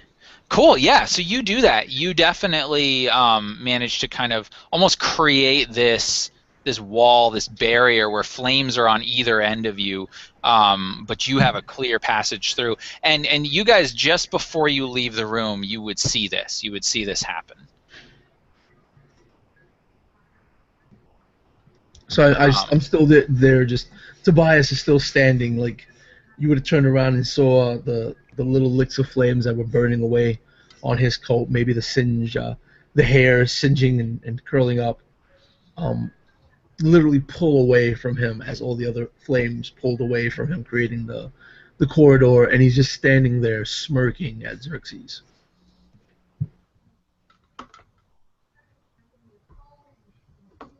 Xerxes coughs really raggedly from the smoke and the flame, and You fancy yourself pretty fancy, don't you? he just starts. He looks towards the corridor, and then gives a glance up to Aventus. Are we going? And he starts Yes. kind of trying to pat some of the smoking, singy parts of himself down. Ventus starts kind of coughing, and he says, "He seems to have blazed the trail for us." And Xerxes gives a bit of a weak smile at that. And he says, After you, then. You're the hero, after all. After hearing that, the smirk just fades away from Tobias's face. All right. And so where are you? Are you sort of trying to get in, like, to this room right here? Is that how you're controlling the flames so you can go in there? Did I know where, like, the sense of evil, or that was only Aventus, right? I think Aventus, he was the only one that knew that. Yeah, would you have mentioned that it's specifically in that room? No, but I've mentioned that's the direction we gotta go. Okay. And he could now. I mean, you would feel it very strongly right now. Like you're, yeah. Yeah. Well, I can. The flames do as I command for as long as it has fuel which to burn now. So. Sure. I can sort of switch the corridor if need be. Okay.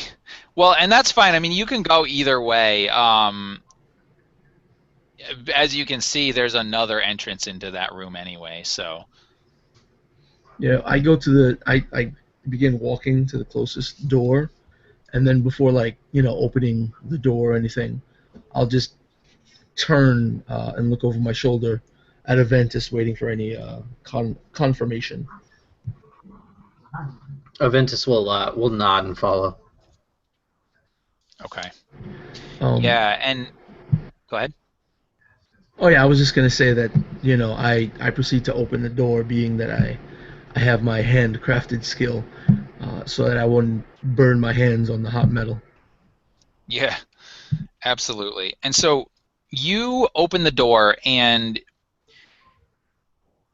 it's actually you're somewhat surprised. It feels hotter in this room than the room you were exiting. It doesn't. There's no flames though, and as you go in, your ears are just assailed by this clang, clang, and you see that sort of vision that that I had described earlier, where it's this figure, this sort of amorphous shadow-like figure with in one sort of hand, although you don't even know if it's a hand. It's got this chain that starts as a shadowy chain, this purple kind of black shadow, but then it materializes into a physical chain, and you see that there's that he's holding a physical hammer, and just bellows and just like hitting, making this chain longer, like adding links to this thing. And all around on the walls is this just sort of this shadowy nebulous, like these moving shadows. But what really stands out about this room is that it's not an actual anvil that he's crafting this chain on, or she's crafting this chain on. It's actually, you can kind of tell it's this sarcophagus.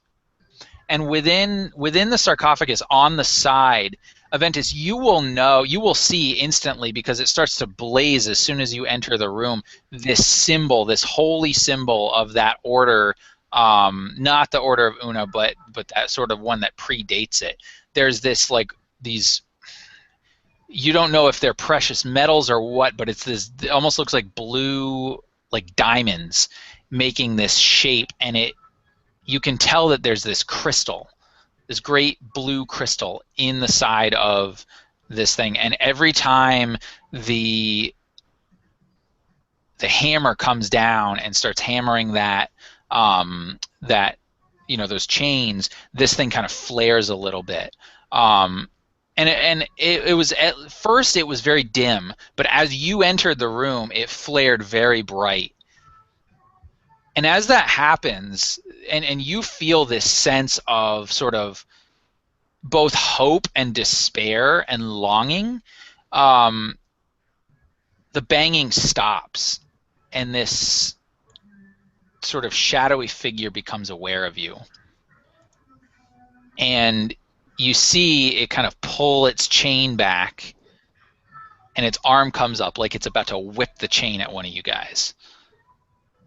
What are you going to do?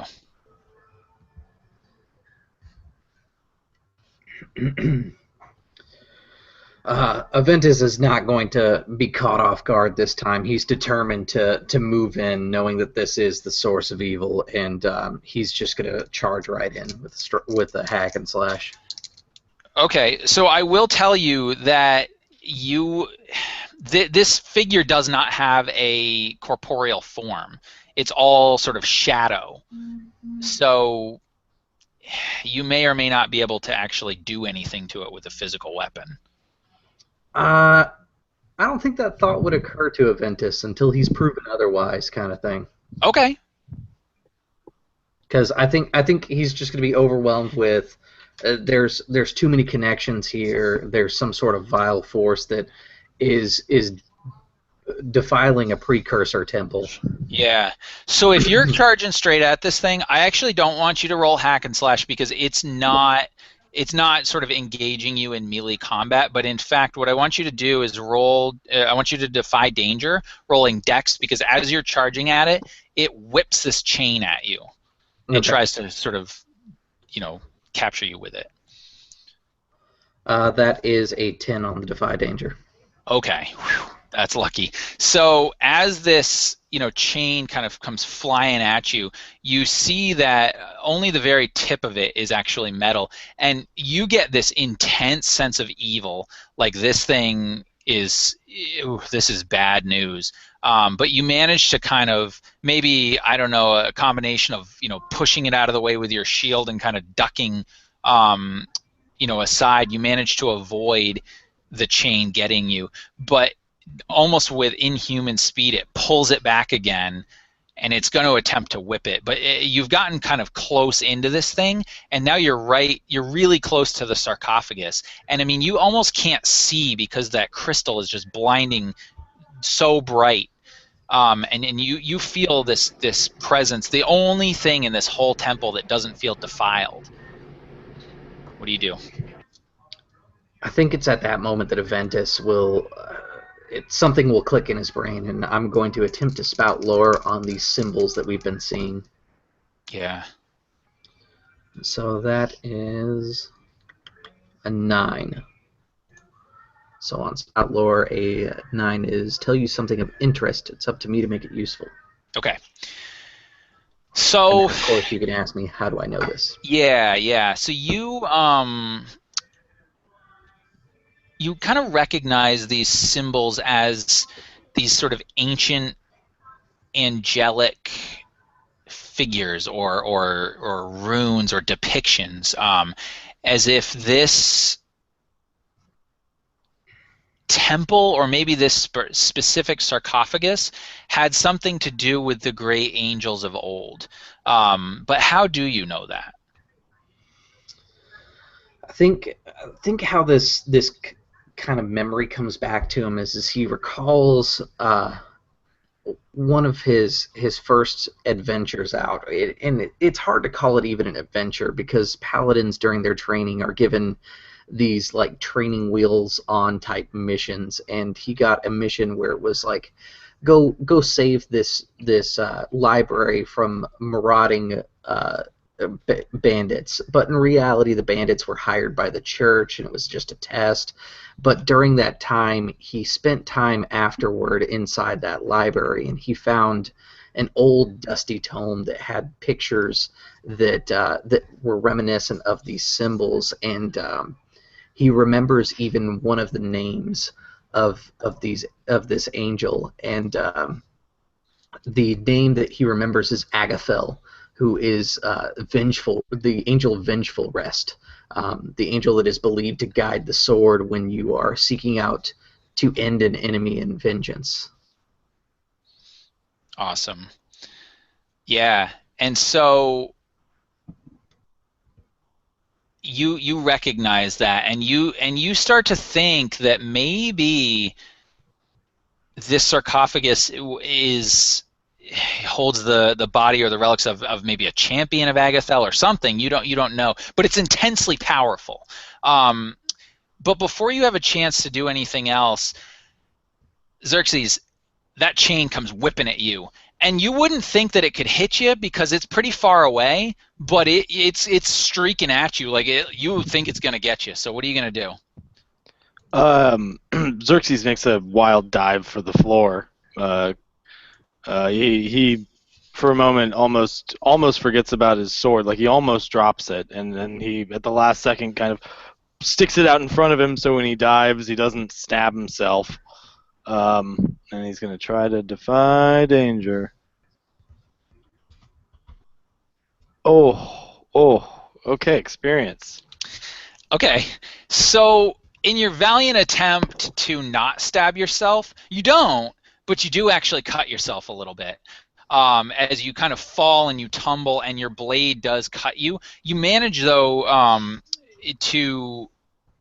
Actually, you know what? No, never mind. Sorry, that does not happen. You do not get cut. The chain whips around you, and it catches your ankle. And as that happens, you feel this intense pain. You don't take any damage, but you feel almost as if your soul is being ripped out of your body. But your physical body is being pulled towards this creature. You guys can actually see it, like hand over hand, pulling the chain with Xerxes' body attached. And Xerxes just screams out. You said that the creature looks shadowy, and the early part of the chain looks like it's made of shadow, right? Yep. All right. Being that we came from a room completely full of fire, that that Tobias has been controlling, he's gonna, reach backwards with his hands and like rush forward and try to get all the fire that he can from inside that room into this room on the ceiling and the walls, and try to illuminate it as brightly as possible. Okay, great, go for it. Do I need to roll anything? No, in fact you don't. That starts to happen, and it does start illuminating the room. And at this point, you guys are like, sweat is dripping down your face. Except for you, Xerxes, you're not sweating, which is somewhat surprising. But you guys actually start to see it almost as if this sort of hazy form that looks like Xerxes is coming out of his body. It looks as if his soul is being ripped right out of his body. And Aventus, seeing this, what are you gonna do? I wasn't able to make purchase with the Forge Master himself, but does it look like the chain is made of something different? Like, I saw that it stretched, but it doesn't seem like it's something that's real. Yeah, so the chain, I mean, it looks like it is connected to this creature in some way. It looks as if it could go corporeal or incorporeal.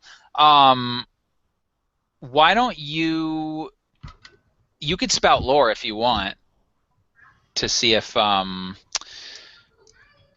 you can kind of figure something out about this. And yeah, this shadow creature does not seem to care one bit that there's flame all over this room.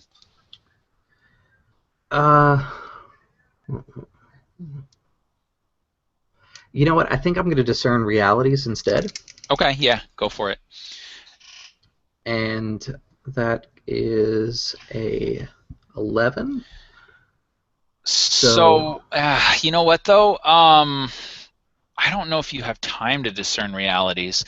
I mean, because this is all happening so fast. I mean, you can literally tell that your friend's soul is being ripped out of its body.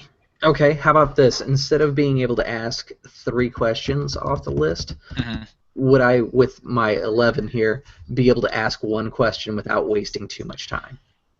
Yeah, sure, why not? Okay. I'm going to go with the what here is not what it appears to be. Yeah. So that crystal that you had sort of been so focused on, it's the one thing that stands out, right, in this room. It's the one thing that's different, but you can tell that it has this power. And what you didn't realize before is that it's almost like it's like it's drawn to you. It's trying to connect to you. It's saying, like it wants to be not part of you, but it may be in a way part of you. This does not appear to just be some sort of decoration. This appears to be some sort of item or something that could potentially help you. Okay. Seeing that as kind of the opportunity there, Aventus is going to immediately go for this crystal in hopes that his hunch is going to pay off. Yeah. And you kind of are sort of fumbling around as quickly as you can, trying to like figure out what to do. And you kind of, I imagine you might have some kind of like dagger or pick or just something that you could kind of pop it out. And as it comes out into your hand, you feel this intense surge of power, and the room just completely illuminates with this holy light. But your friend is still being dragged, and his soul is still seeming to come out of his body. So what do you do?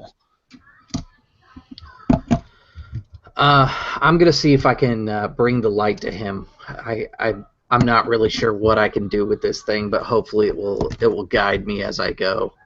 And in effect, I guess try and defend his soul. Okay. Yeah. Okay, so you would kind of then, to do that, you would essentially need to sort of run in and kind of maybe grab his body, try to pull him back, something. Yeah, that's probably going to be the best thing to do is actually physically pull at his body here, because I can't tangibly connect with his soul. So. Well, Yeah. You said that he's got the metal chain around him, right? Around his ankles, yeah. I want to run to the chain and the part that's metal that's not actually wrapped around him. Okay. Use my handcrafted ability to unmake it. Awesome. I love it. Yeah, do that. Do you have to roll for that or no? If you require me to defy danger, that would be the only roll I need. Yeah, you definitely would need to defy danger. All right. How so? Like, so would I use my constitution or my strength? Because I'm literally just going in there and grabbing it. Yeah, constitution. All right. All right, that's a 10. Okay. Yeah, you start to, as you start to do that, you see these tendrils of shadow try to kind of wrap themselves around you, but you kind of manage to fight it off. And yes, you are successful. You actually unmake the physical part of the chain, and for a minute, it's like you can feel this like snap, and then you can feel this like, oh, I was waving and my camera's not turned on, so that's awkward. You can feel this snap, right? And the creature bellows, but yet the chain starts to reform, and where you unmade it is what is shadow is now starting to form back into physical chain again. Well, Xerxes, if he's not too soul ripped out, As soon as it's broken, he's trying to scramble away from it as much as possible.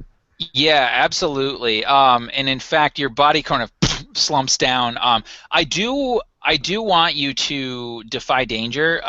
But in this case, I need you to defy danger using your Constitution, because you're trying to sort of move, even though you maybe not fully yourself. You know what I mean? I got a 9. Okay, so you manage to kind of pull yourself away from the chain, but just as you do so, you kind of stumble and you fall outside of the radius of Aventus's kind of holy light at this point. And you're kind of at this point laying on the ground. You've expended just about as much energy as you can. You need to take a minute and just kind of chill as your soul kind of comes back into its body. Now, Aventus, you've seen this, and you're right up in this creature's grill. You have this crystal in your hand, and it's blazing with this holy light. What do you do? You know what? I think I'm going to attempt something that may or may not work here. Let me pull up my move here because I'm forgetting what it's called. I'm going to try I am the law. I'm going to tell it, go back to your realm, leave this place. Okay. As a roll plus charisma. Mm-hmm. That is an 11.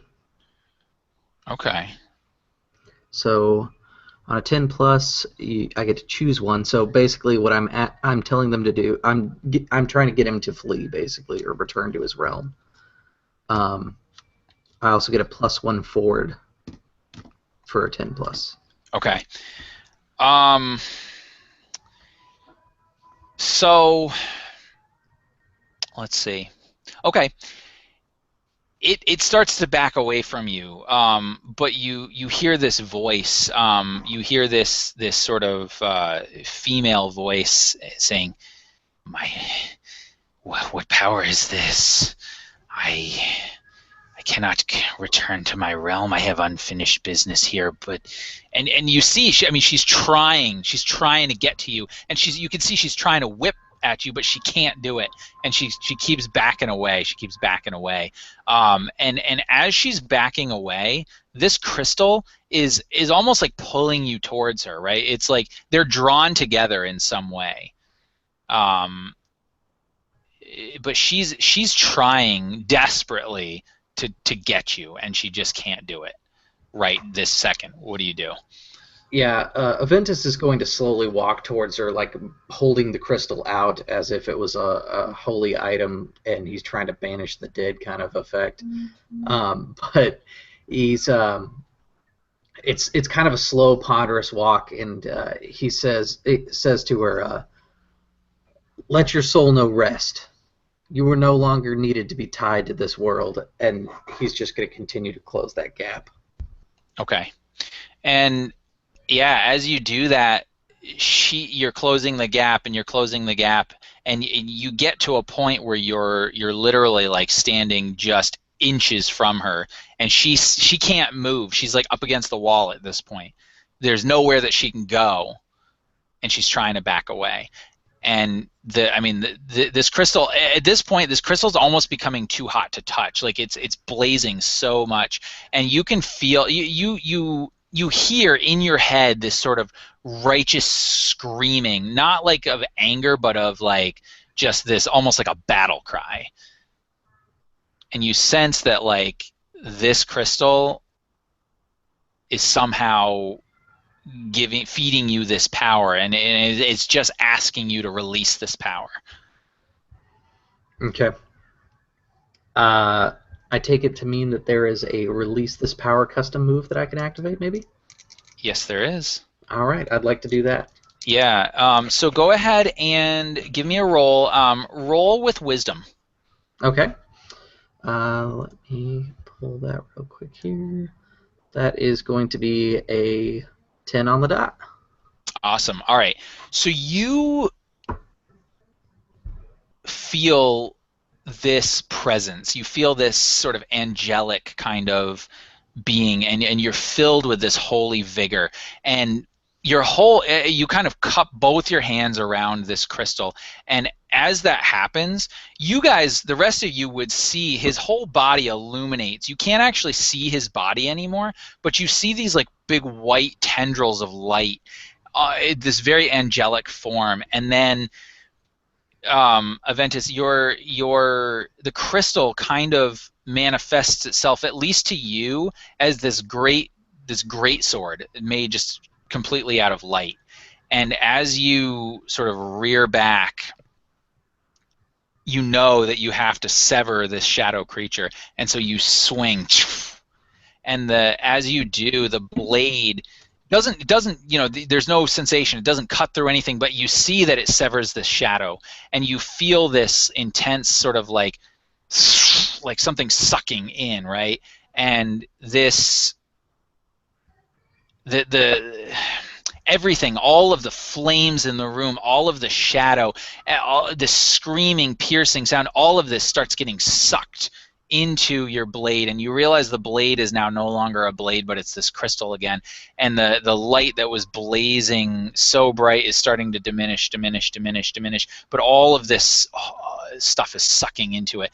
And then the crystal is now just in your hand, and you're looking at it, and it's got this swirling black and white mist on the inside of it, and it looks like almost like these two mists are doing this dance, right? Like they're dancing around each other. They're trying to, almost as if these are two presences within this crystal. But you have effectively defeated this, whatever this thing was, this shadow creature. And then that sensation ends, and you feel no more of this holy presence, and you're completely drained of your energy. Yeah, Aventus had cast aside his shield when the great sword of light appeared, so that he could leverage it, and he just kind of falls to his knees, and you can see him strip off his armor. The scale mail falls to the ground, and he just falls hands and knees down, heavy breathing, and all he can do is recite the first prayer he learned to Una about a restful sleep. And as he finishes the prayer, just barely, he'll actually end up passing out because he's so exhausted from the interaction. Absolutely. And Xerxes, still laying on his back, just starts laughing almost hysterically, and he starts kind of humming again that same tune to himself, and he goes, "The shadows he slaughtered with a sword of pure light, and the soul-sucking terror was defeated that night." And he just keeps laughing just until he actually passes out as well. I think Tobias probably gave him a quick shot to the ribs. Nice. Like as he's singing, like, with a sword of pure. Oh. Yep. Oh. And he's like, "Hey, I'm doing yeah, awesome." Okay. Well, great. And so that's where we're going to end the session for today. So what I think we'll do is we'll do the end of session moves, if you guys are cool with that, and then we'll wrap up, and we can maybe talk for just a couple of minutes afterwards, because I definitely have some questions and some ideas for you. So I guess now we're going to take a look first at our bonds, and see if any of those you feel have been resolved. So maybe Chris, we'll start with you. Do you think any of your bonds have been resolved this session? I don't think they've been resolved. Okay. I think the bond with Tobias has been strengthened, but not resolved. Okay. Gotcha. Well, and so to that point then, Nelson, what about you? Do you think Tobias's bonds have been resolved in any way? I don't know. I think can you hear me? Yep. I think Aventus has felt the hellish touch of fire. Now knows my strength. Might have been a thing. as I burned everyone up in the blazing inferno.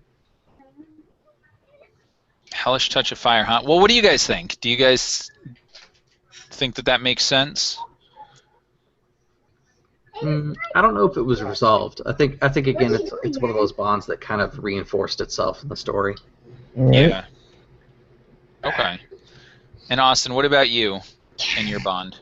I mean, kind of the same thing where like he definitely it worked. He did a lot of work writing the ballad about the adventures of Aventus, but and he also made fun of Tobias or was kind of jokey to Tobias a number of times, but it didn't seem like they resolved that. It seemed like that ended with them still kind of with a humorous hostility.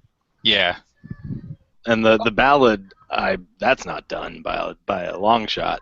It's got to be at least 12 minutes long, probably more like 24. Yeah, I'm it's excited. End with an for epic that. deed. For sure. Okay, so probably then the bonds haven't been fulfilled. So let's go on to the other things at the end of session. So the first one is, did we learn something new and important about the world? I think so. The whole precursor religion to Una, I think that was kind of more of a discovery as we played, and seeing that the Agathel, the Angel of Vengeance, actually being here, and kind of that tie with the witch being stuck here because of her need for vengeance, or at least some sort of physical tie to the world. Yeah, I would agree. What do you guys think? Do you think that makes sense? I think that kicks ass. Awesome. Agreed. Well, go ahead. I just said I agree. Okay. Well, then I think that you guys definitely deserve some XP for that. So you can each take an XP there. What's the next one? Let's see. Did we overcome a notable monster or enemy? I don't think so. You don't think the soul-reading incorporeal nastiness at the end was notable? All right, He was actually the mini boss. He was the mini boss. We didn't get to the real fight. Apparently, that's. No. Well, in a way, but no. Yeah, I would definitely say that you've overcome a notable monster. And then, did we loot a memorable treasure? I'm just going to tell you, yes, that crystal is incredibly valuable to the right people. And there are other valuables within the temple. You just haven't necessarily discovered them yet. Okay. What's that crystal's badass and can turn into a light sword? I was gonna say, and then there's the alignment thing that we haven't done yet. Oh right, yes. And did you guys sort of fulfill your alignment, so to speak? I would say yes. Mine is deny mercy to a criminal or unbeliever. Yeah, I believe the shield execution of that minion was a pretty defining moment of that. Yeah, I lock, not your hand. Okay. Definitely. So can I pick the Austin, what do you think? How do you feel your character did with his alignment? Talon? Dad? Will avoid a conflict or diffuse a tense situation. I tried to avoid a conflict, but the conflict was a sure thing because those things were vicious, and so not particularly. Okay. And Nelson, whenever you're ready, do you think you? Hell no, I didn't. Mine is to spread a dangerous new idea. Ah, yes. Okay. Which, if this were a campaign, I probably couldn't do, as I decided that Tobias is pretty much a mute. Okay. Awesome. So I never spoke the whole game. If you didn't actually notice. I think you're right. Yeah. Nice. Yeah, he did. And Chris, is the alignment just XP for that particular character? Yes, it is. Okay, where the other ones were communal. Okay, so yeah, so you guys definitely ended up with 3 XP plus obviously anything for your failures. So we'll end it there. If you guys want to do any kind of, outro, plug, whatever, you can do that. And then I'll end the broadcast. So maybe, Chris, I'll start with you if you want to sign off. Or whatever. So I'm Chris with Drop Dice, as I mentioned at the beginning of the video. If you are interested in doing any world building or city planning specifically, that is the current project on the channel. And because my air conditioner blew up on me, there's going to be a bunch of videos condensed all at once because I missed like a whole week's worth of recording because my AC was completely out, and it's like 100 degrees in Texas all the time. Oh, man. Nice. Austin, how about you? I still don't have anything to plug. Alrighty, man. Sounds good. But good game. Thanks. Watched. Thanks.